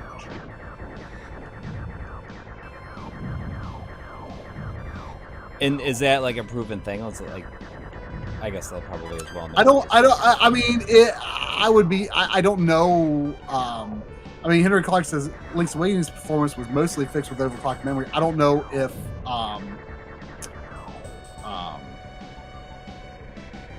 I don't know if that applies to, you know, Mariko or pre-Mariko units. I mean, something I'm interested in long term. I don't know if there's been any developments on this. Like, remember a while back, Macho Nacho did a video on like a consoleized overclocked Switch, which I thought was really cool. Like, it was in a 3D printed case. That sounds familiar. And I kind of feel like if that project matured and, you know, got, you know, you could put it in like a really nice little case or something, like a little like micro ITX case or something like that. Yeah. I think I'd be way into that. Like, just as kind of like just a neat thing to have around for the Switch, like especially after the Switch 2 is out. Lets me do all this stuff right on the pause control. There's so many tweaks and cheats and stuff like that it's like almost overwhelming.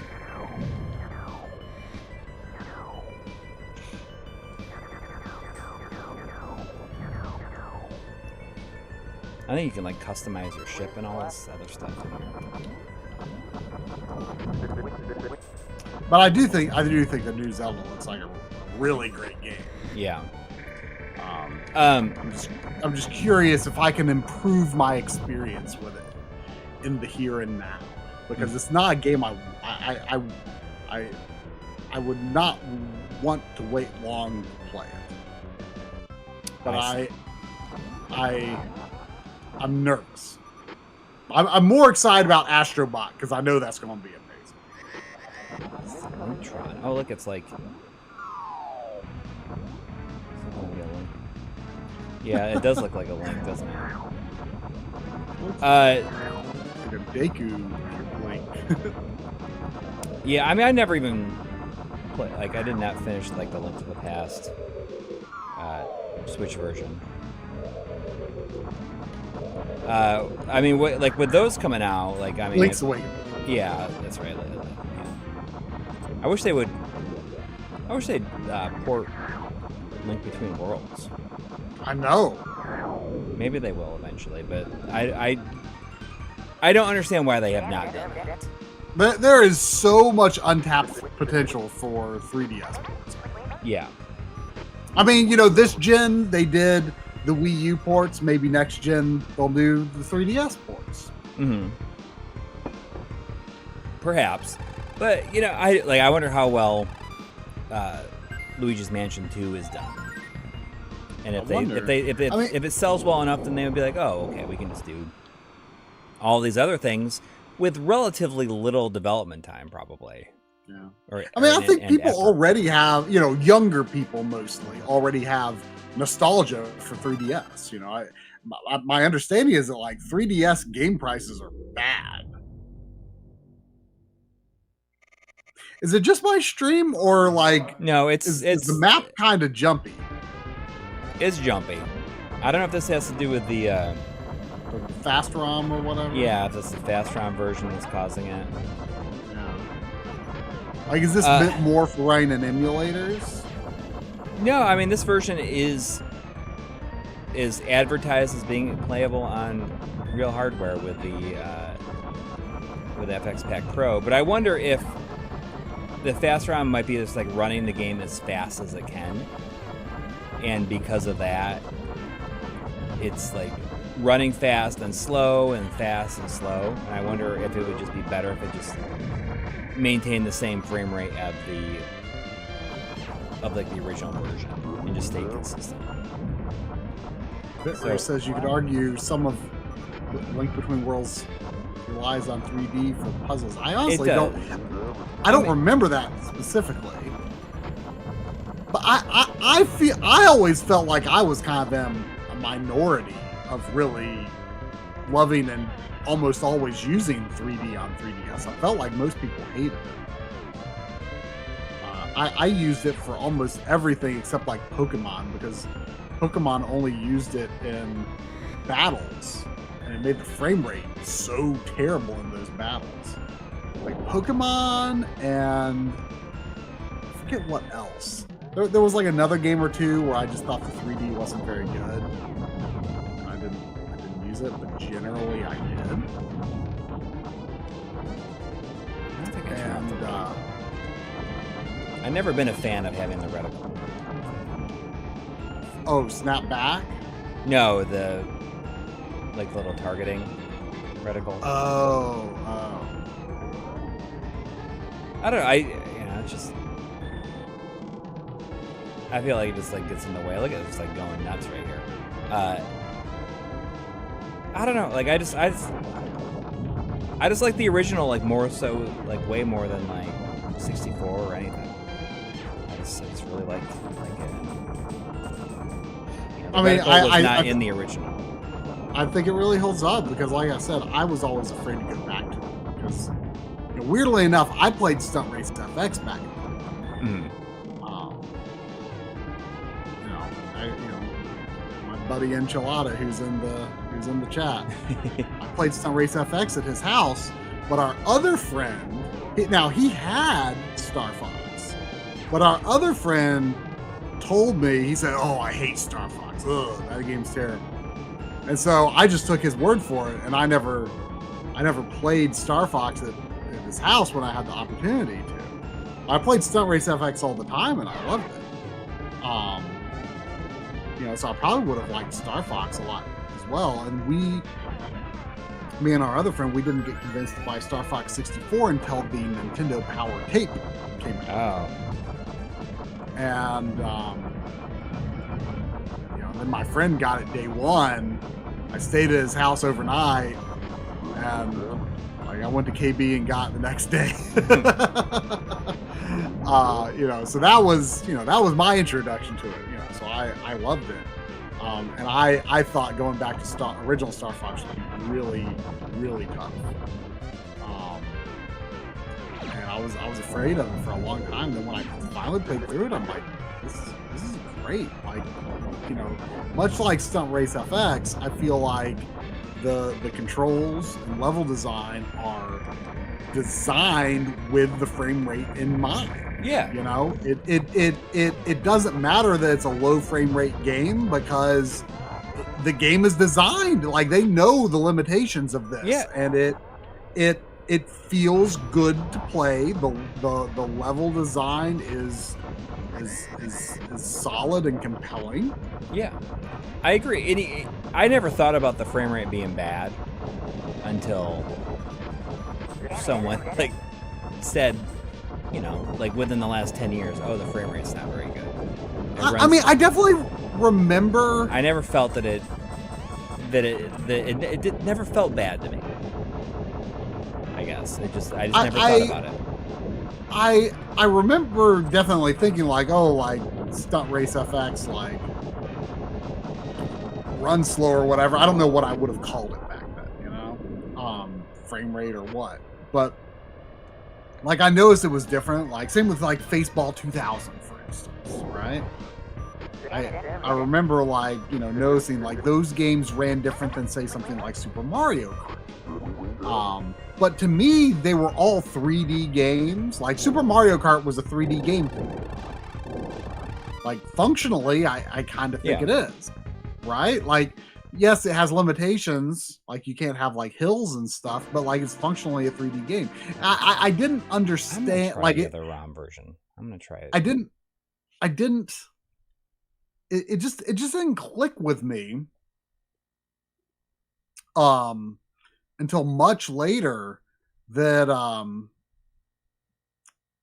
well, really until I played N64, that like polygons are real 3D, and I just didn't understand that until then, because I'm like, well, this is 3D. You know, Super Mario Kart is just as 3D as Stunt Race FX, and for that matter, you know, games like Donkey Kong Country. You know, the box says a 3D adventure in the Kingdom of Kong. Like they call it 3D, even though it's a 2D, functionally a 2D game, but they use 3D technology to make the graphics. And like I think for some of us back then, like that we thought, well, that's 3D too. You know, Super Mario RPG, it's isometric. I hadn't played that many isometric games up to that point. Like I played like RC Pro-Am and stuff, but you know, Super Mario RPG, even QLEX makes jokes about 2D and 3D and stuff like that. So yeah, I didn't really see like polygons is the only definition of a 3D game back then. You know, and now I guess I would say it is.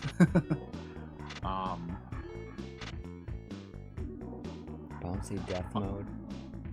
No engine. Polygons is real 3D. Although I still would argue that Super Mario Kart is functionally a 3D game.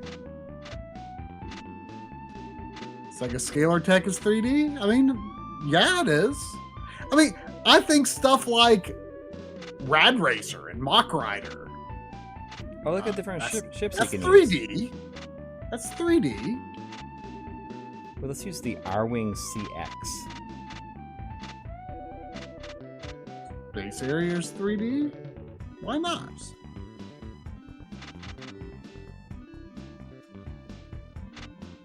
Oh, maybe I can turn off the crosshair.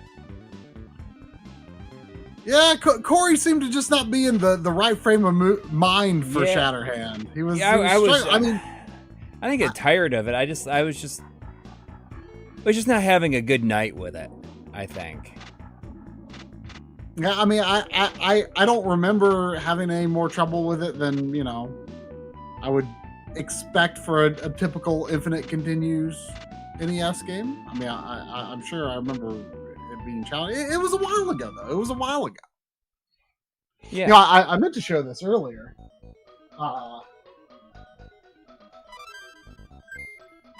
Where is it?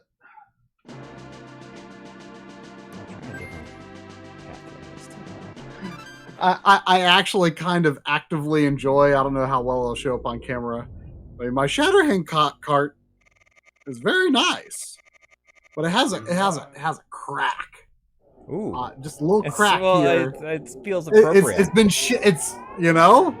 It's been shattered. It's shattered. You know, can y'all see that a little bit? But not there? by your hand. By the Shatterhand. Yeah. It's all the. But I mean, you know, it's a lot like how, you know, he's punching and, you know, he's breaking the logo. Like, it just, I don't know. It feels right. It feels right. This R-Wing feels real big.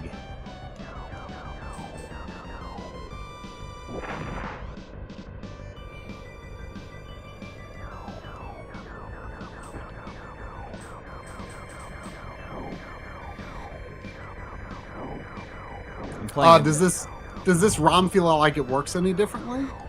I mean, it definitely feels slower. Oh yeah. Yeah. But I wonder if I'll see once I get back to the map. I mean, am I remembering right that FX Pack Pro doesn't fully run Super FX like at the exact clock? I mean, I think that just comes down to like the core, right? Like it's just like however they have it running, but. Or maybe I'm thinking SA1. I don't know, like if there's like an actual tangible difference or not. I don't know. I feel like it can run like with the fast ROM or whatever, or like it can be enhanced to run better. I'm really curious to see though what's going to come out of that that new version of Doom. Like, Yeah, I think there could be some really cool homebrew using that hardware. But I don't, you know, it would probably need. I mean, you could probably implement that on something like a Mister easily enough, but like, you know, it would probably involve like a whole new flashcard ecosystem, or just a new version of the FX Pack Pro. I don't know how. I mean, I don't even know how that new cart is going to be manufactured. Is it going to be an FPGA, or are they actually making an ASIC for it? Well, they said right now it's in an FPGA. Okay. But I can't imagine that would be cost effective, right? Well, but an ASIC, I mean, I don't know how. I'm just large talking about of a like run you have to do for an ASIC to be viable either. right. You know, and what if they commit to the ASIC and there's problems, right? Yeah. Like then you can't change it. But I feel like putting in like a FPGA into all of them could be cost prohibitive too. Yeah, I mean, I don't know how much that's going to cost, but like, I almost never buy, like, you know, carts that aren't licensed by the hardware manufacturer. Mm-hmm. You know, so I don't buy like repro carts. Like, even if they're officially licensed by the, you know, owners of the software, like I'm usually only interested in cartridges from the system's original run. But I think I'm going to get that Doom because that's not just a ROM on a cart. Like that's unique hardware, and that interests me a lot. PokerPress has an interesting question. Can an SNES game have multiple enhancement chips like Super FX plus SA1 plus MSU? I mean, I assume there's MSU version. Are there MSU? Can you do MSU on Super FX or SA1 games? Yeah. On the FX Pro, yeah. And on Mister you can, yeah. But I think they need the FX Pro to be able to do that. But then the question is, could you do Super FX plus SA1? I guess the real answer is there would have been no reason to do so back in the day. unless they just had like a stockpile of like Super FX chips that they just had to get rid of or something. Because what they would design the game around like what they needed to use, right? Right, but like I believe SA1, you know, in theory could be just as capable of 3D as Super FX, if not more so, if I recall correctly. But it's just that was not what developers were using it for by the time it started to be much of a thing. Yeah. So it would probably be redundant, would probably be complicated to make the game work that way. Yeah.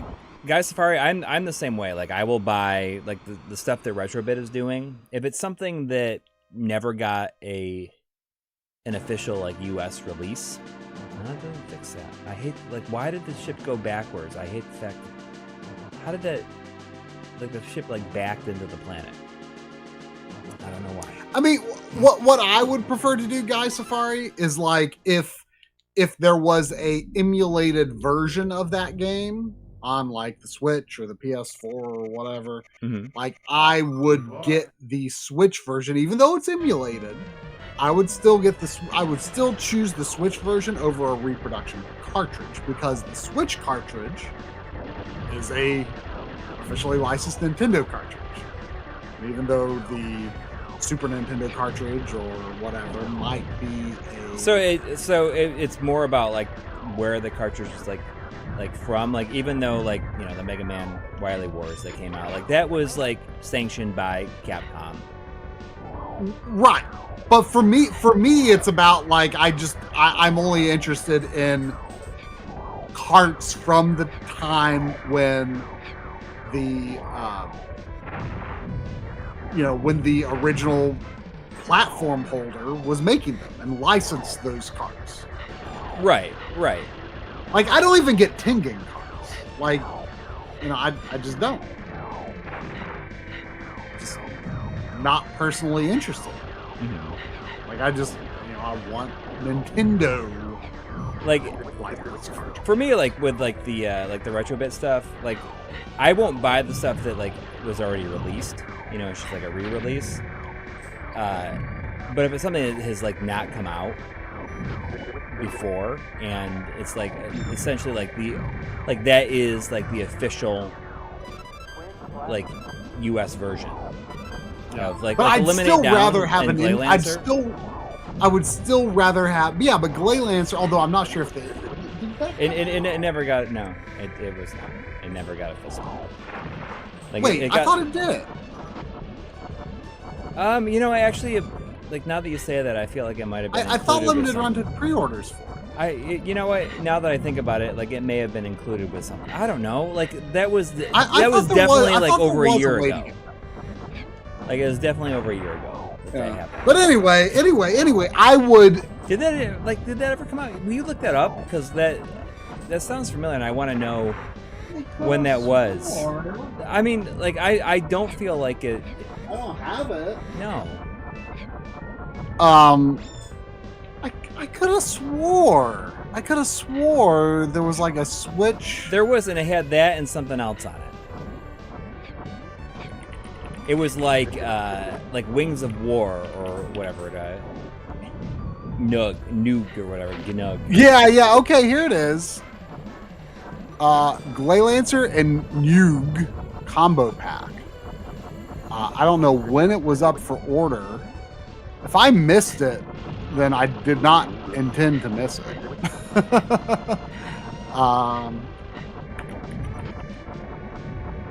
Yeah, I got it. Yeah, I'm pretty sure that I did. It was earlier this year. It wasn't even that long. It was March. Oh, really?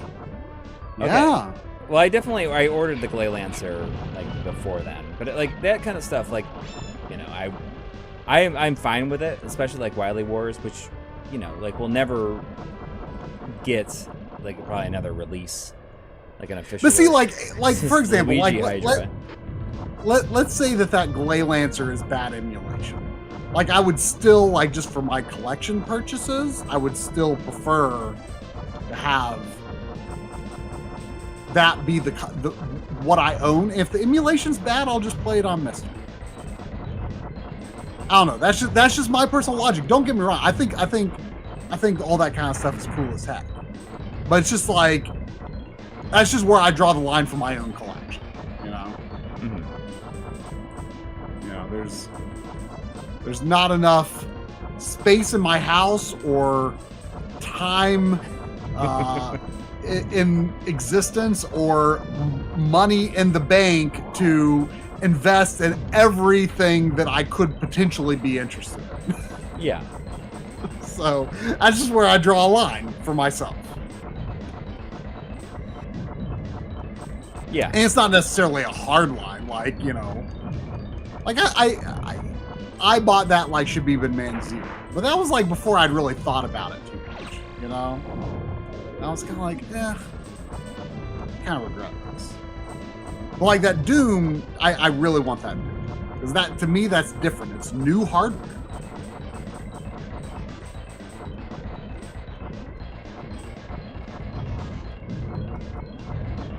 Yeah, I mean, I don't know. It's like, yeah. I don't know, like, for me, like, the Doom thing doesn't, like, it doesn't excite me at all. Like, so if, like, say this came out and it had, like, used that Super FX3, like, you'd be interested in that, or no? I mean,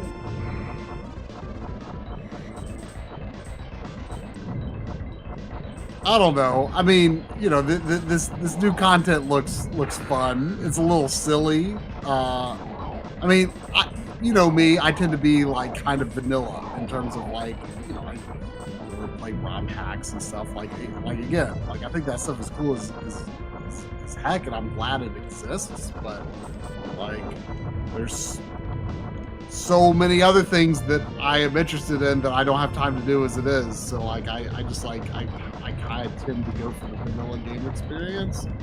Like if you know, somehow Nintendo actually was, you know, talked into licensing a new version of the original Star Fox, you know, and even if they were not the manufacturer of the cartridge, but like, you know, it was official Nintendo license and it was with new hardware, you know, I would have a hard time saying no to that. Yes. Mm-hmm. But Nintendo is never going to do that. Nintendo's never Right. going to be like, let's make another Super Nintendo cartridge. Yeah, exactly. I agree. I see it like Apocalyptic Minister saying Limited Run is really all we have for that retro stuff, and I think that Retrobit. You don't forget about Retrobit. I think that Retrobit, like the releases they're doing, like interest me a lot more. Especially if they end up doing, like what is it, Troubleshooter 2, whatever it is. You know, that's I hope that one day that happens. That is like what I want. Yeah. Guy Safari mentions Panic Restaurant. I do that a lot too. I mean, but Panic Restaurant got that that release from Strictly Limited, right? Isn't it on like the Japanese version? They like brought the Japanese version in it's like in a compilation you can get. Really? I did not know about it. Yeah. Oh, I probably would have. I'm pretty sure it's still like available. Really? Yeah, I'm pretty sure that it is. Look this up. I mean, I almost got the Japanese version of Panic Restaurant some time back, but then I realized, like, I mean, you play as a different character. It's like some young chef, and like I feel like, you know, the old guy with the mustache is like the main reason I'm even interested in it, just because he's like, it just doesn't look like. He doesn't look like the kind of character you'd play as in a video game, and I think that's fun, right? But so I'd be disappointed. Is it Strictly Limited? Yeah, I mean, Strictly Limited. It's hard to figure out what is. Like, was it for like Switch, Panic Restaurant? Yeah, it was Switch, but it's not called Panic Restaurant. It's a Japanese name.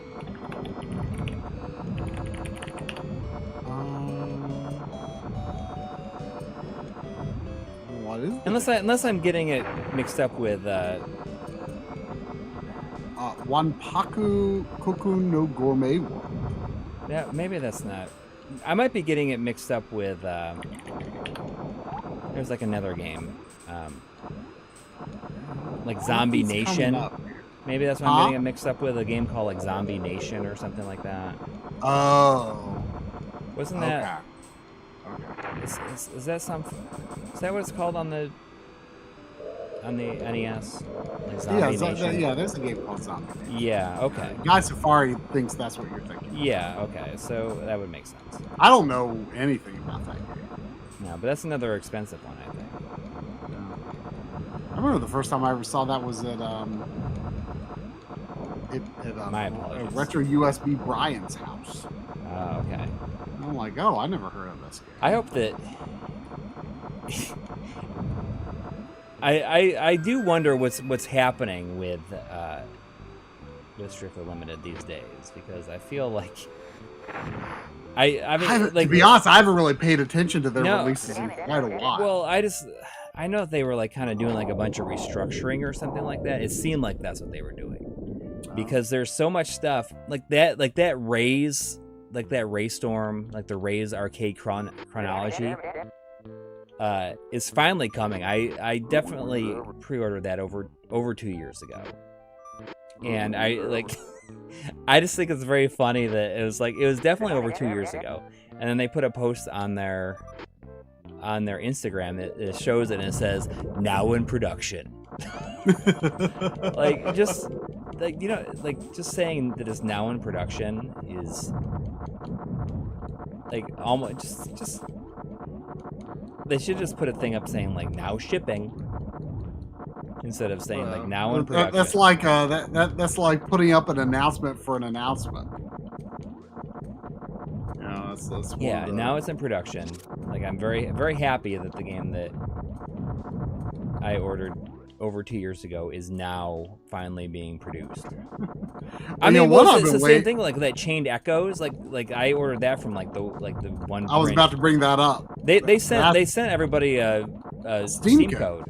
Yeah, I gave it to Drum actually, because really? I'm like, well, yeah, because I'm like, well, it's not like I'm gonna play it anytime soon, and I can still wait on my physical copy. But I've never gotten anything from them before, so like, you know, I don't know how much I can trust them. You know, I assume I can. You know, I've still got good faith in them, but those might be the people. If Zane's dad's still around, is it First Press Games that still that we're still waiting on a Jet Cave adventure? I think that's Strictly Limited. What's that Strictly Limited? Yeah. I don't know. Like, I know that this is kind of like we often come back to this. I feel like if you're taking pre-orders for stuff like that, and it's like it's gonna be a while, I think that all of them should give download codes. I mean, I think especially for consoles, I don't know about Steam, but I think especially for consoles, there's definitely a cost associated with that that could be pretty high. Yeah. So it would have to be factored into the sale price of the game. Yeah, that's fine. I would pay $5 more. But it might be more of a cost to them than that. I don't know what the cost is, but I don't, you know. I mean, people probably think that's just free, but it's not. No, well, I know that like Steam, like even if it is Steam codes, that's like better than nothing. But I just think that, I don't know. Like, I think that they should have something where if, like, every company should do what they're doing with the Chained Echoes. Sorry,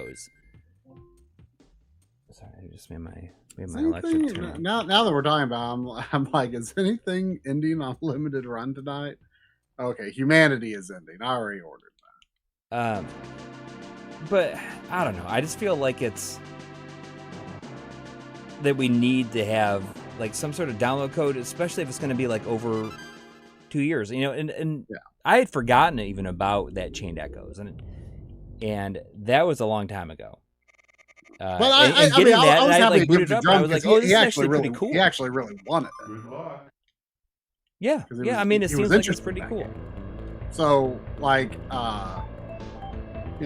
so, I mean, the chances of me actually playing that before the physical copy comes out, unless it just, like, somehow doesn't actually happen, like, is near zero.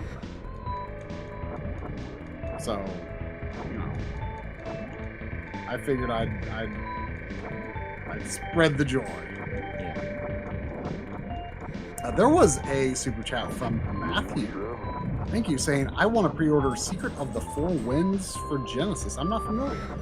Yeah, I'm not sure what that one is either. I did see like another game that is being developed for the Genesis. And I will totally order the Genesis version of the Yuzo Koshiro Eartheon game. Oh, it's a Shadowrun style action RPG. It's a Sega CD game on cartridge. Oh. Does that mean it has like a Mega EverDrive Pro equivalent? Man, that's an interesting name, because like I'm looking at these screenshots. It's got a it's definitely got that like Blade Runner-esque sort of world to it. Like one of the main characters definitely kind of looks like the guy from Snatcher.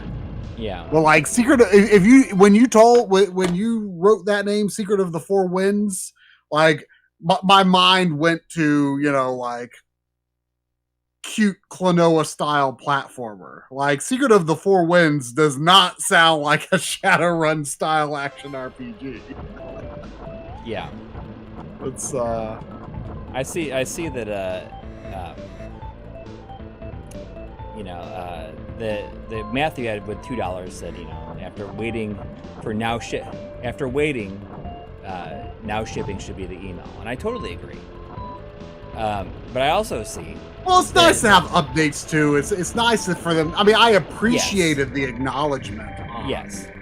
On Chained Echoes, like even if I didn't. Oh no! I think the gesture was appreciated. That needed to happen. Like that should. I think that if anything is like, if it's going to be over a year wait, they should like build that into the cost, or like have a code, or just like take that hit to some extent. Somebody should take the hit if it's going to be like, so the game's like, like that far out. But like it's funny because I agree. I'm just saying that there are definitely like logistical and cost related considerations that the average player might not consider. But you are absolutely right. I mean, I think if there were a physical copy publisher out there who like adopted that as standard practice, I think certainly they would be, like almost instantly become the favorite of the community. But whether that business model ends up causing problems for them, who knows? But I think it would obviously people would be way into that, and I would like to support that as well. Yes, I think that would be a great move, but there's probably reasons that it's not standard practice, even though it seems on the surface like such an obvious move. I'm just saying there's probably reasons it's not. Yeah. See, I see that like Paul Blakeman and Apocalyptic Minister says, I'm sick of like sick of pre-orders, just like pre-orders everything. And yes, but I mean, I don't know what I'm more sick of, pre-orders or like literally everything being a subscription model. Have you noticed like literally like I can't get like any apps on my phone without it being a subscription model. And the thing is you can't even try it. You can't even try it out. You just want to buy an app. You can't like, at least I don't know if it's just like if it's just Apple that does it this way or if it's like the same way on like Android, like on the, but you can't like so many apps, if they're subscription based, you have to agree to the subscription before it lets you do anything. And it is like, and you have like 7 days to cancel it, but it's kind of like, all right, so you're going to charge me for the subscription, and I'm not even sure if I'm going to keep it yet, but I can't even try it until. Well, I hate that stuff. Like, no, but it's it is like out of control. Like literally everything. I just wanted an app that I could like just record voice and, you know, like the very basic, like hitting a button. I would pay for it. Where I'd hit a button, I could just talk to it and do just like a translate like voice to text. For like if I'm driving and I think of something like, oh, I want to put this in the script, I just like would hit a button, you know, like a widget, and I could just record it. And I would pay like $10 for that. But like every single thing was like $60 for a year. And you can't even try it for voice to text. I eventually found one that, after going back and searching multiple times, I found something that would let you that you could just pay for it. But it seems like there is so much, like everything, and it's not even just like on phones. Like I found like a website. It's just like a newsletter. It's not even a thing, and it's like I just wanted like. I never sign up for like regular emails, but this thing kind of interests me. I'm like, I would try this for a little bit just to see if it's something that I would like read when it shows up in my inbox every day. And then it like says, oh, you can do that, but it's like it was like $40 a year for just like this, like it feels like everything. I hate stuff like that, but I didn't know it'd been a rampant thing. Like, because like. But it feels like so much of this stuff exists because what they're like mostly counting on is for you to realize, like, just to forget you have it. Oh yeah. 100%. I mean, it's the same thing with like I mean, it's the same way with like Planet Fitness. Like, you know, I tried to like cancel my my membership to Planet Fitness like a couple of years ago. And it's like you can't do it online. You have to go in to the store to like actually like cancel it. So like, well, I mean, so this can make you feel like garbage going in there and be like, I don't want to go in anymore. I mean, all that stuff is always so obfuscated. I mean, very clearly, intentionally, like, you know, or I mean, even just when you're like, you know, installing a program or like applying something, like, you know, they like always like have like decline or no thanks or skip, you know, grayed out and no colors around it and, you know, hidden away in the corner, right? Like they just, you know, it's so on the nose about how they're trying to, you know, deceive you into thinking you don't have another choice. Yeah. But or hoping that you'll forget about it. That you for even have. I mean, what I do, I mean, in fact, did it just, you know, this past week, do this a lot with Amazon Prime movies.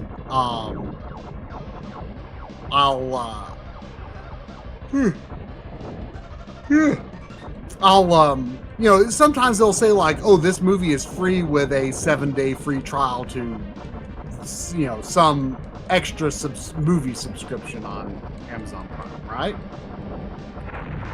I do that all the time.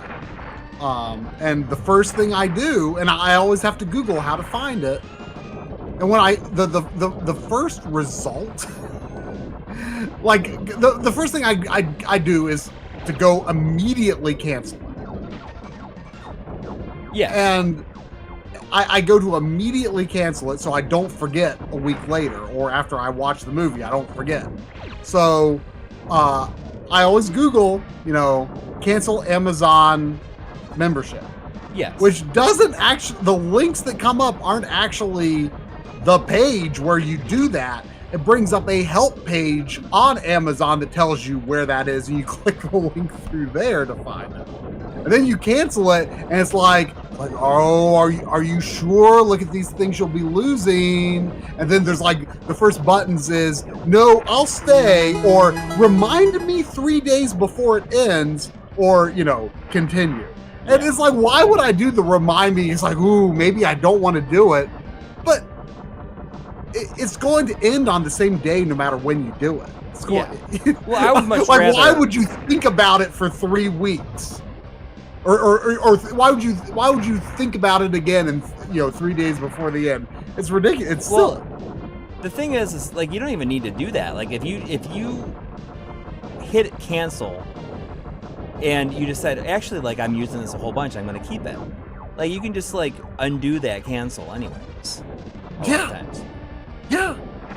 So it's totally silly how they, it's just like, it's just so on the nose. Like they aren't even trying to hide that they're trying to fool and manipulate you with that kind of stuff. No one is trying to hide that. It's so silly.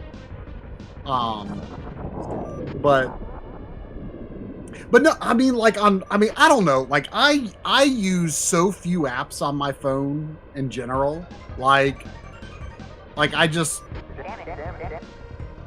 like I don't have any passion for smartphones. I overall wish they didn't exist. I'm not trying to act like I will attempt to live in the modern world without one. But on the whole, I wish they didn't exist. So like, I mean, I just like, I'm not looking for new ways to use my phone in general. Like the Google Play Store, which is, their app store. Yeah. Like I open that thing so infrequently. See, I like, if I need something, like if I wanted, like I was just looking for like the voice to text stuff, because a lot of times when I'm driving like a long distance, I will think about, like scripts or like whatever I'm working on, and I think like, oh, I need to be sure to, or if I'm just like on a walk, since like I walk every morning with a dog, and I think about a lot of stuff when I'm doing that, and I'm thinking like, oh, I should like put this in here, or I have like a specific observation that like it's fleeting, that if I don't take it down, I'm not going to remember it later. Sure. And I just wanted something I could just like hit a button and just like say it into my phone, and it makes text out of what I'm saying. And you can do that in Notepad, but it was like always like kind of janky. So I wanted like, what I really wanted was just like a widget on my phone screen. I could just like hit that and then start doing it. And I think that is coming in like in the new iOS version, just like as a base feature. Yeah, I need a smartphone for shower and dog walking dogs, and also like long time, like if I'm like in the car for a long time. Because I mean, it's just, I will forget it if I don't write it down, because that's just because of ADHD. That's why I will forget it. So I try to. It's just like trying to remember if I want to say something, or like if it's a specific idea, and I have like a good way of saying that. So, I mean, it's just... There was a $5 super chat from Buddy Scotch. Thank you. Thank you. Saying, streaming services today are the reason I bought an internal Blu-ray drive for my PC and collecting movies from thrift stores. I mean, you know what got...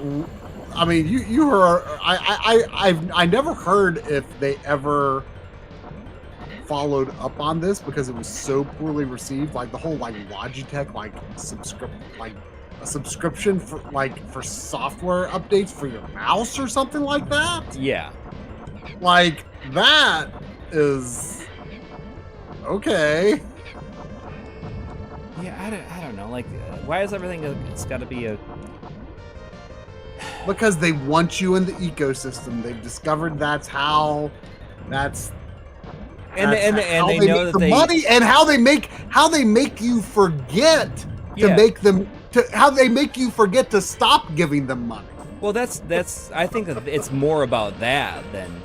It's probably than more about else. that. It's about like, oh, I forgot that I even have this. Yes. I mean, like when there's services that exist and their primary like reason for existing is to help you cancel other services, then that's when you know there's a problem. Where you can like give them access to like whatever, like your bank account, and it can like tell you like, oh, this is this place, and some of these will even like cancel these services for you. But that in itself is probably its own subscription. I need to have a subscription to cancel my subscriptions. Yes.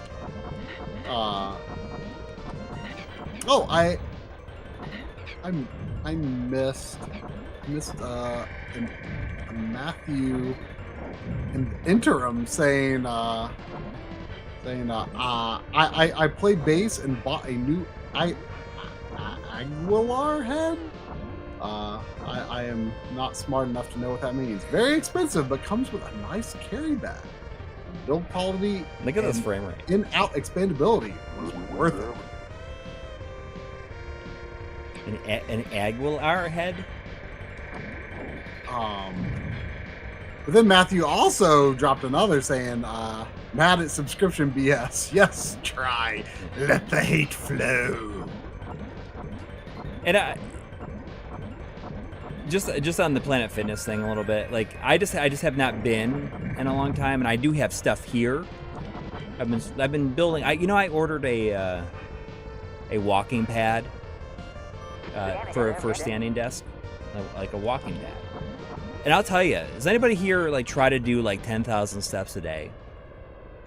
10,000 steps a day is if you are not like working on your feet most of the day, it is really difficult to achieve that. So what's a walking pad? It's like a walking treadmill. It just like it, but it folds open, and you can put it I can put it underneath my desk, and I can. So work. is it motorized or? Yeah. Okay. I saw this really cool thing. I think it was made by some guy at Disney. And I don't know if it's like ever if it's yet been like applied to anything, but it was like this floor surface, I don't remember exactly like what it was made of, and obviously I'm sure they wouldn't give away all the secrets of how it works. But it was like it was a YouTube video. But like imagine I don't remember exactly how it was made, but it was like some interlinking things that like could roll in any direction. And so basically you could stand in one spot. Hollow tile, is that what it was called? That's an AW. That might be what it was. And like, I think there were several potential applications, but like probably the most obvious one is you could stand in place, but feel like you're walking around in VR. Oh, I saw. Like standing on this floor. They looked incredible. Yeah, I mean, it sounds like it's probably more expensive than $300. Well, I mean, and I think like that there were the applications were things like for like Disney parks or something like that. Right, like, right. It probably wouldn't be a technology that would come home anytime soon, but like if that did come home, that would like be a massive game changer for VR. Massive.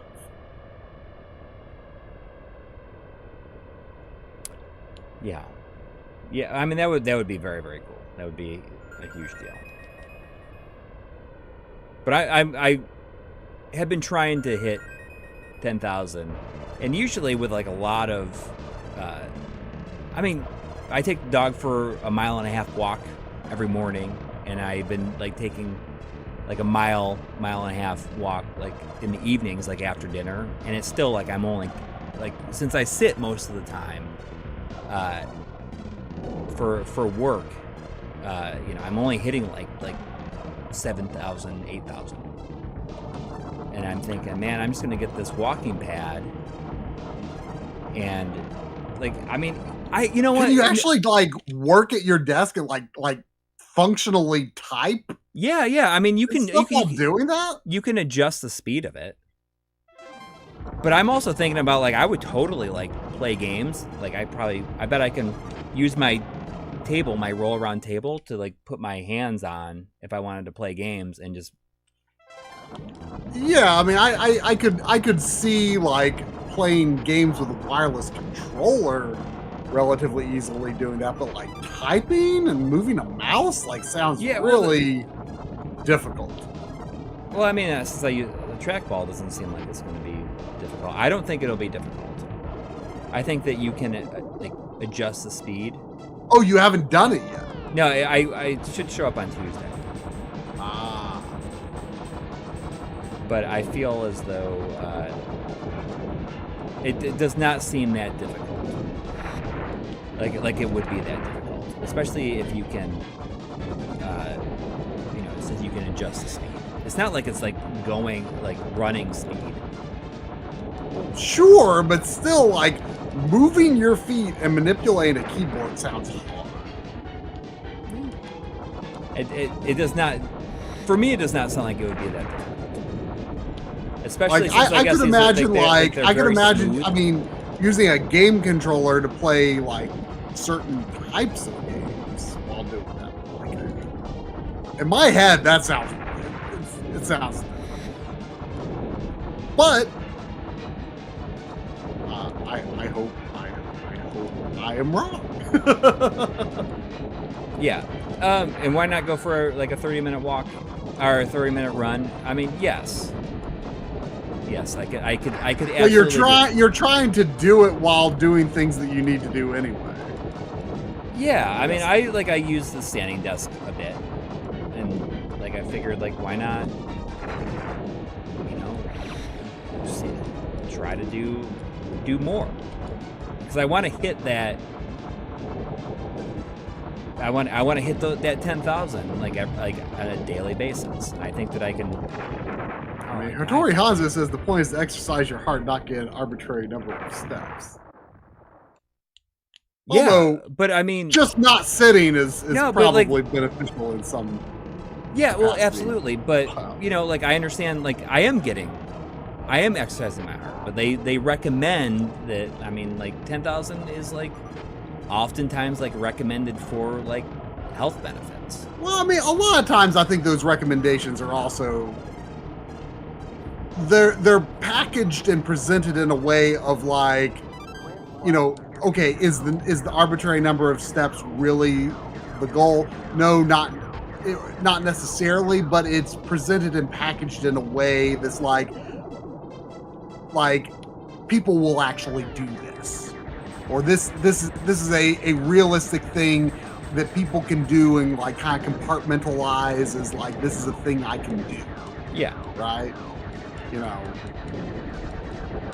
so like I can see the benefit in just simply it just being a means of encouragement that sounds attainable. Yes. 150 minutes per week, moderate intense exercises is recommended. Yes, I mean I do my best to achieve that. I feel like keeping my heart rate going and walking at a decent speed while like accomplishing other things sounds like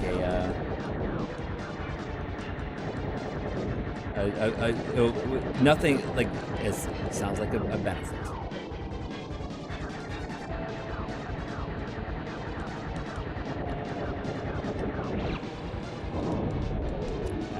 like I said, I do a mile and a half at least in the morning, like first thing essentially. Especially now the kids are back in school, like it's like as soon as everybody leaves, you know, like I go like it was so nice. They started school on Thursday, and you know, like I took the dog out for a walk right after that, after they left, and it's like, oh, we had already done our walk, and you know, like I was ready to go, and it wasn't even 8 o'clock yet. Kind of amazing.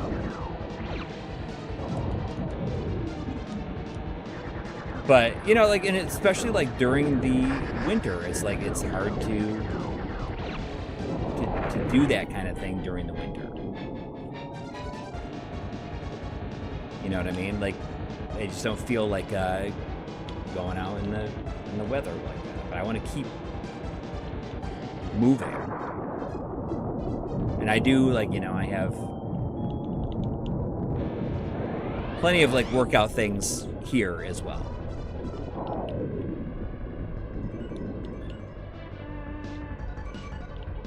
So, I mean, there's...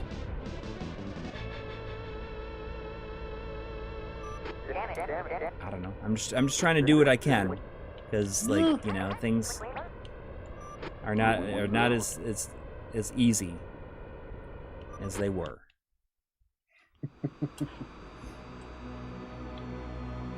Fair. So, did you beat the new content in this? One of the paths. I felt like pretty easy though. I'm glad that they kept the ending music though.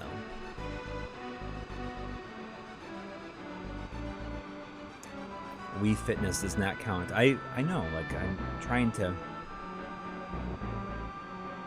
do other things, and you know, I'll tell you, like, you know, going for a walk with the dog first thing in the morning, it is like, it immeasurably improves my thought process, my mood, my ability to get stuff done, to get started on projects, like, to an extraordinary level. Like, I cannot even, like, I can't explain that, or, like, you know, overstate that enough, I suppose. Like, it has such a benefit for my mental health, I think.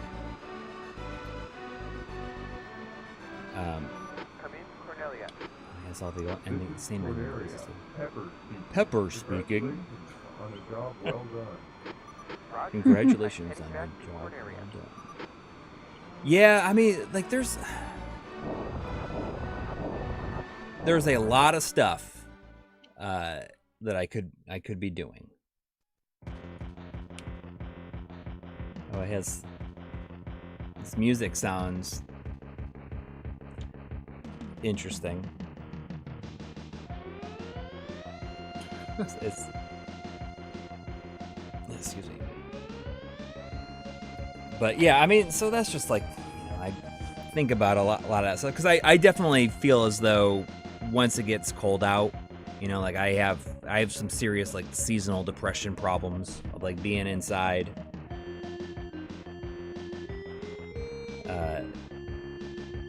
But I wonder if, like, you know, simulating walking will benefit me. We'll see. We'll see how it goes. I mean, I'm just trying as many different things as I can. Yeah. But it's funny how we got here from, like, all I wanted to do is be able to be on a walk and talk on my phone if I think of something I want to say in the script so I don't forget it. Let us down. Subscription models. And then walking pads.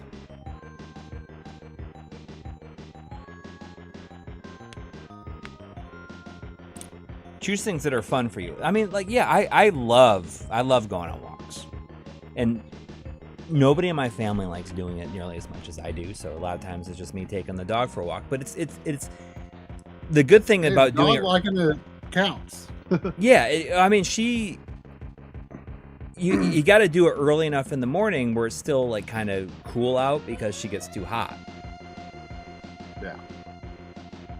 So I mean, that's why I like doing it at look at that frame rate on that thing.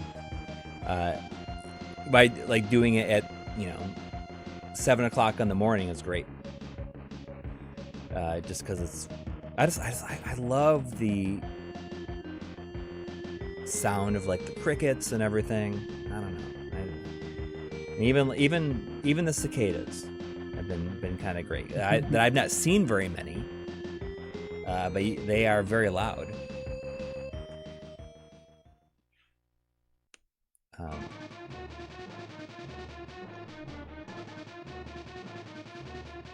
But yeah, I mean that's in many days, doing that walk with Nelly first thing in the morning is like the highlight of my day. It's even more of a highlight of my day than having that first cup of coffee. Wow. I don't even have the coffee until I get back, and then I have it. Like that 1-2 combo. Mm. I'd think you'd be too hot afterwards to drink the coffee. No. Definitely. I mean, if it's like 70 degrees out, 72, between 70 and 75 is great. Oh, Brian North, are you like you just like you for a job? You're a dog walker as a job?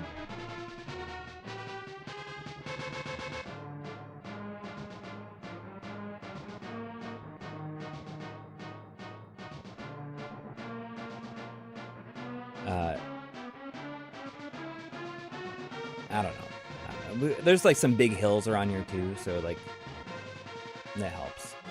But I do, despite taking walking like well over 2 miles intentionally a day, like I'm still not even like I'm nowhere close to that 10,000. But the 10,000 is like a it's like a recommended amount.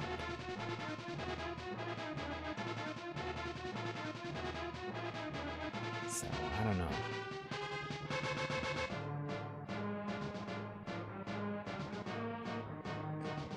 So I mean this mod is very impressive.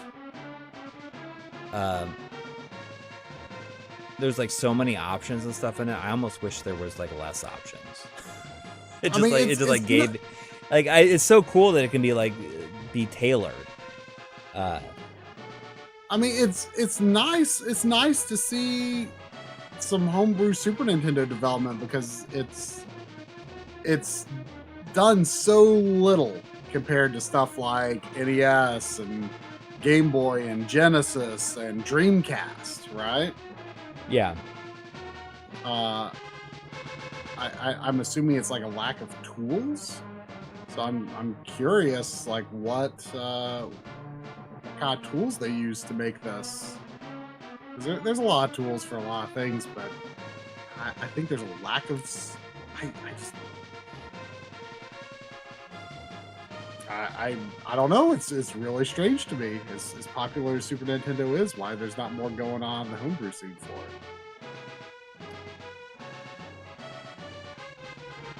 Aspire to experience Australia. We're gonna obviously experience Australia. What? I don't know. That's another level. Oh, and there's like kangaroos. Oh, and I died immediately. Is it attack animal Gakuin? I don't know. You know what I'm talking about, right? Yeah.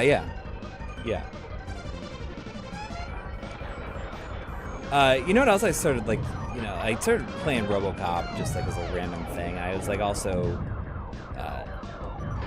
playing like several different like things randomly. And this week, one game series that I'd never really checked out until after the convention. The only panel I went to besides our own was the games of the year to listen to Tim Rogers and two other panelists talk about their games of the year at the Long Island Retro. For every year. Not for every year. They had like a random selection of stuff. And one of the games that Tim mentioned was this one Saturn game, and I can't think of what it is, what the name of the Saturn game is. But the series received a new entry in the form of this, was it 428 Shibuya Scramble, I think it's called. Oh, it's kind of like it's like a visual novel. But I saw that it was $7.50 on PSN, so I was like, I'm gonna get that and see what it's like. And it's kind of neat. Yeah. It's kind of like it's like uses like FMV, but also like still images. It feels very of like a 32-bit era. Okay. Is it like low res, like pixel graphics? No, not really, but it just like it feels like it was. It's like it's like a visual novel, but you can make choices and they go like it affects other characters and you choose different characters, but everything is like presented either through FMV or like I want to say like very like plumbers don't wear ties style, whereas like photographs. You're really selling me here. No, I'm cool. Like I can't think of what it is. It's a pretty neat game. So it's grabbing you in terms of visual novel more than House of Fata Morgana. Yeah, and I mean, I'm like, there's a lot of people say that House of Fata Morgana is like the best visual novel they ever played, and I don't doubt that it is amazing. It just like it took a long time for it to get going, and I think that I kind of fell out of it. You should give the original Phoenix Wright a try. I played the first case on that. I played it. Oh, did you? Yeah. How did you feel about it? It was fine. It was fine. I thought it was. I mean, the first case in all of the games is always kind of like, kind of starting at the case. But like most of the other cases, you actually have like going around and like investigating sort of phase, and then a day in court, sometimes multiple days investigating and going back to court. But see, I didn't even think of it as a visual novel for a long time because I didn't know when it first came out here. I didn't know it was originally a GBA game for one, and I kind of saw it as being,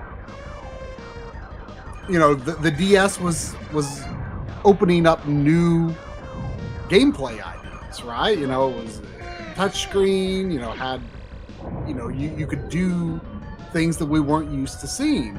And like, things like, it came out around the same time as Trauma Center, which I kind of put them together. It's like, oh, now here's DS is opening up ideas for, you're a doctor in a game, you're doing surgery.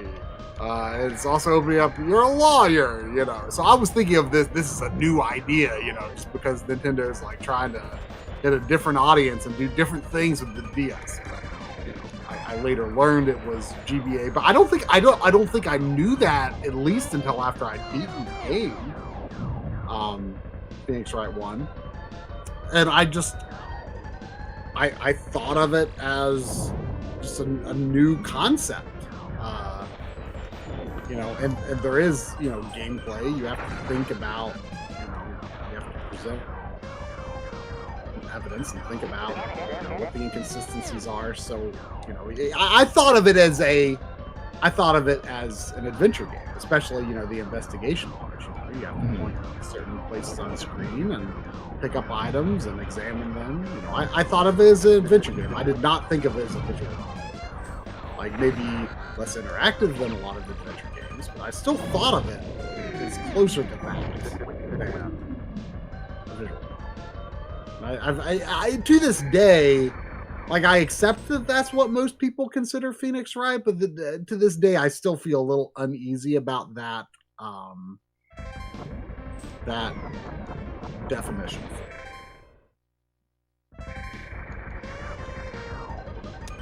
I see that there was $5 from Buddy Scotch. Thank you. Saying, I've been searching for an older home audio receiver for my turntable cassette CD players and notice some with component video inputs. Those add lag. I don't think that there's any scaling going on. I wonder if it's just pass through for like the ones that are not doing any scaling. I think some of the new ones, I mean, like the Denons that we have and stuff like that will upscale it. Yeah, I mean, if to you're output over HDMI, but I'm sure like, that adds like a bunch of lag. Right. I mean, if it's like component input, HDMI output, I would expect there would be some kind of lag,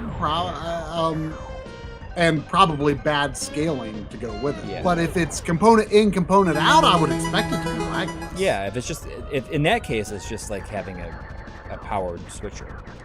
I would expect it would be much the same. I mean, there's the first AV receiver I ever got in 2006. It was very early HDMI. I didn't even have a TV with HDMI, so I wasn't even interested in the HDMI part of it. And in fact, I don't think audio even worked over HDMI on those. I mean, because that was like the first year HDMI was even available, I think, 2006. I'd never used the inputs on because I knew that it had a lot of limitations. And I wasn't using HDMI equipment at that time. So I had component in, S-video in, composite in, multiple of each, of course. And it had component out. It was able to output composite and S-video over component, which was extremely convenient for my setup, especially as I got into streaming and stuff like that. It made it very easy to route my stuff. Mm-hmm. Yeah, I liked that a lot. At the time, although nowadays I would probably, that receiver doesn't work anymore. But nowadays I would definitely be applying more scrutiny to, because I didn't know about things like input lag back then. And I also would put greater scrutiny on what kind of color transformation it's doing for the composite video and the S video. It's probably not something I would trust today. I mean, but again, always have to say the caveat that I'm making YouTube content, and a lot of it is about video quality. Yeah. So I have to be worried about those things. If you're not recording video, then it might not make a big difference to you. That's right. Well, how you load up Breath of Fire random? I don't know. I just want to see what save files I have on here. Oh, like we got. This is obviously what I pulled off a cartridge. I just like that we got we got Chad. We're gonna play. Load up Chad's game. Are these my Breath of Fire cart? No. This is, I think. Are you sure? I feel like these might be the same. He looks like a Chad, doesn't he? Who? But Bo looks like a Chad.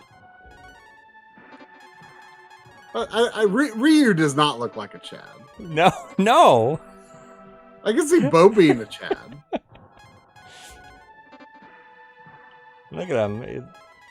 Like a. I don't know why it's so funny. Look at Chad.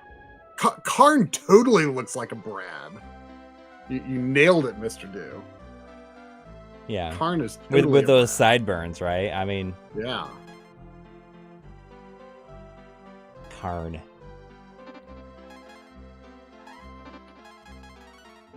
I forgot about that guy. Where's the... I guess I'm not that far. Or I guess Chad didn't make it very far.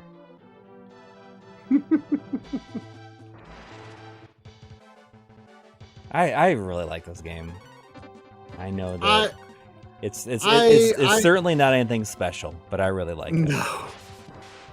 I kind of feel like there's a chance I could pick up my save from. I mean, normally no chance, but there's like so little going on in this game that I feel like there's a chance I could pick up my save from about 4 years ago and continue on. I was feeling so bored of it at the time, though. Yeah. See, Chris Waters, it's a nice, cozy RPG, and I totally agree with you.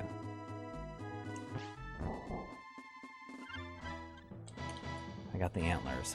All right, well, I think that'll do it. We'll end it with some, because I know that you got. I want to try to do just few a days few here. more quick things on this FF14 video before I go to bed. I want to go to bed a little early. I'm tired. Yeah. Thanks to everybody who donated, and I hope that everyone. I'm sorry that there was that Shatterhand was a little bit of a, I don't know. Did not go very well. False start. It was a false start, but I will come back to it. It happens. It happens. Yeah. We both do it. Where the game we put as the headliner game on the stream, just like it's like, ooh, I'm just not making any headway in this game. Yeah. Let's switch to something else. Like when you played Mega Man 11, right? Yeah. Well, of course, I played that the whole stream. Yeah. But I feel like I gotta fix the white balance on my camera. It's pretty brown. I will fix that for next time. It's looking pretty warm. Anyways, it'll be me and somebody else next week. I'm not sure who, but we'll figure something out. And look for Try at the Retro World Expo in Hartford, Connecticut this weekend. That's right. It's not quite official MLiG business, but it it is, I guess. Yeah, I mean, you are promoted as so, but it was not something that we were like invited to initially. I mean, it was. You were going as a replacement. Yes, last minute replacement guest. Yeah. Yeah, Ariel Aces will be there too. Yeah, I mean, lots of retro community folks. Bob, Steve, Tito. And get a shirt from Try at that convention, or you should go and order them directly from Ariel on his on artisticpixel.com. That link in the description. Yes. Anyways, I hope everyone has a great week. We'll see you all next time. Good night. Good night.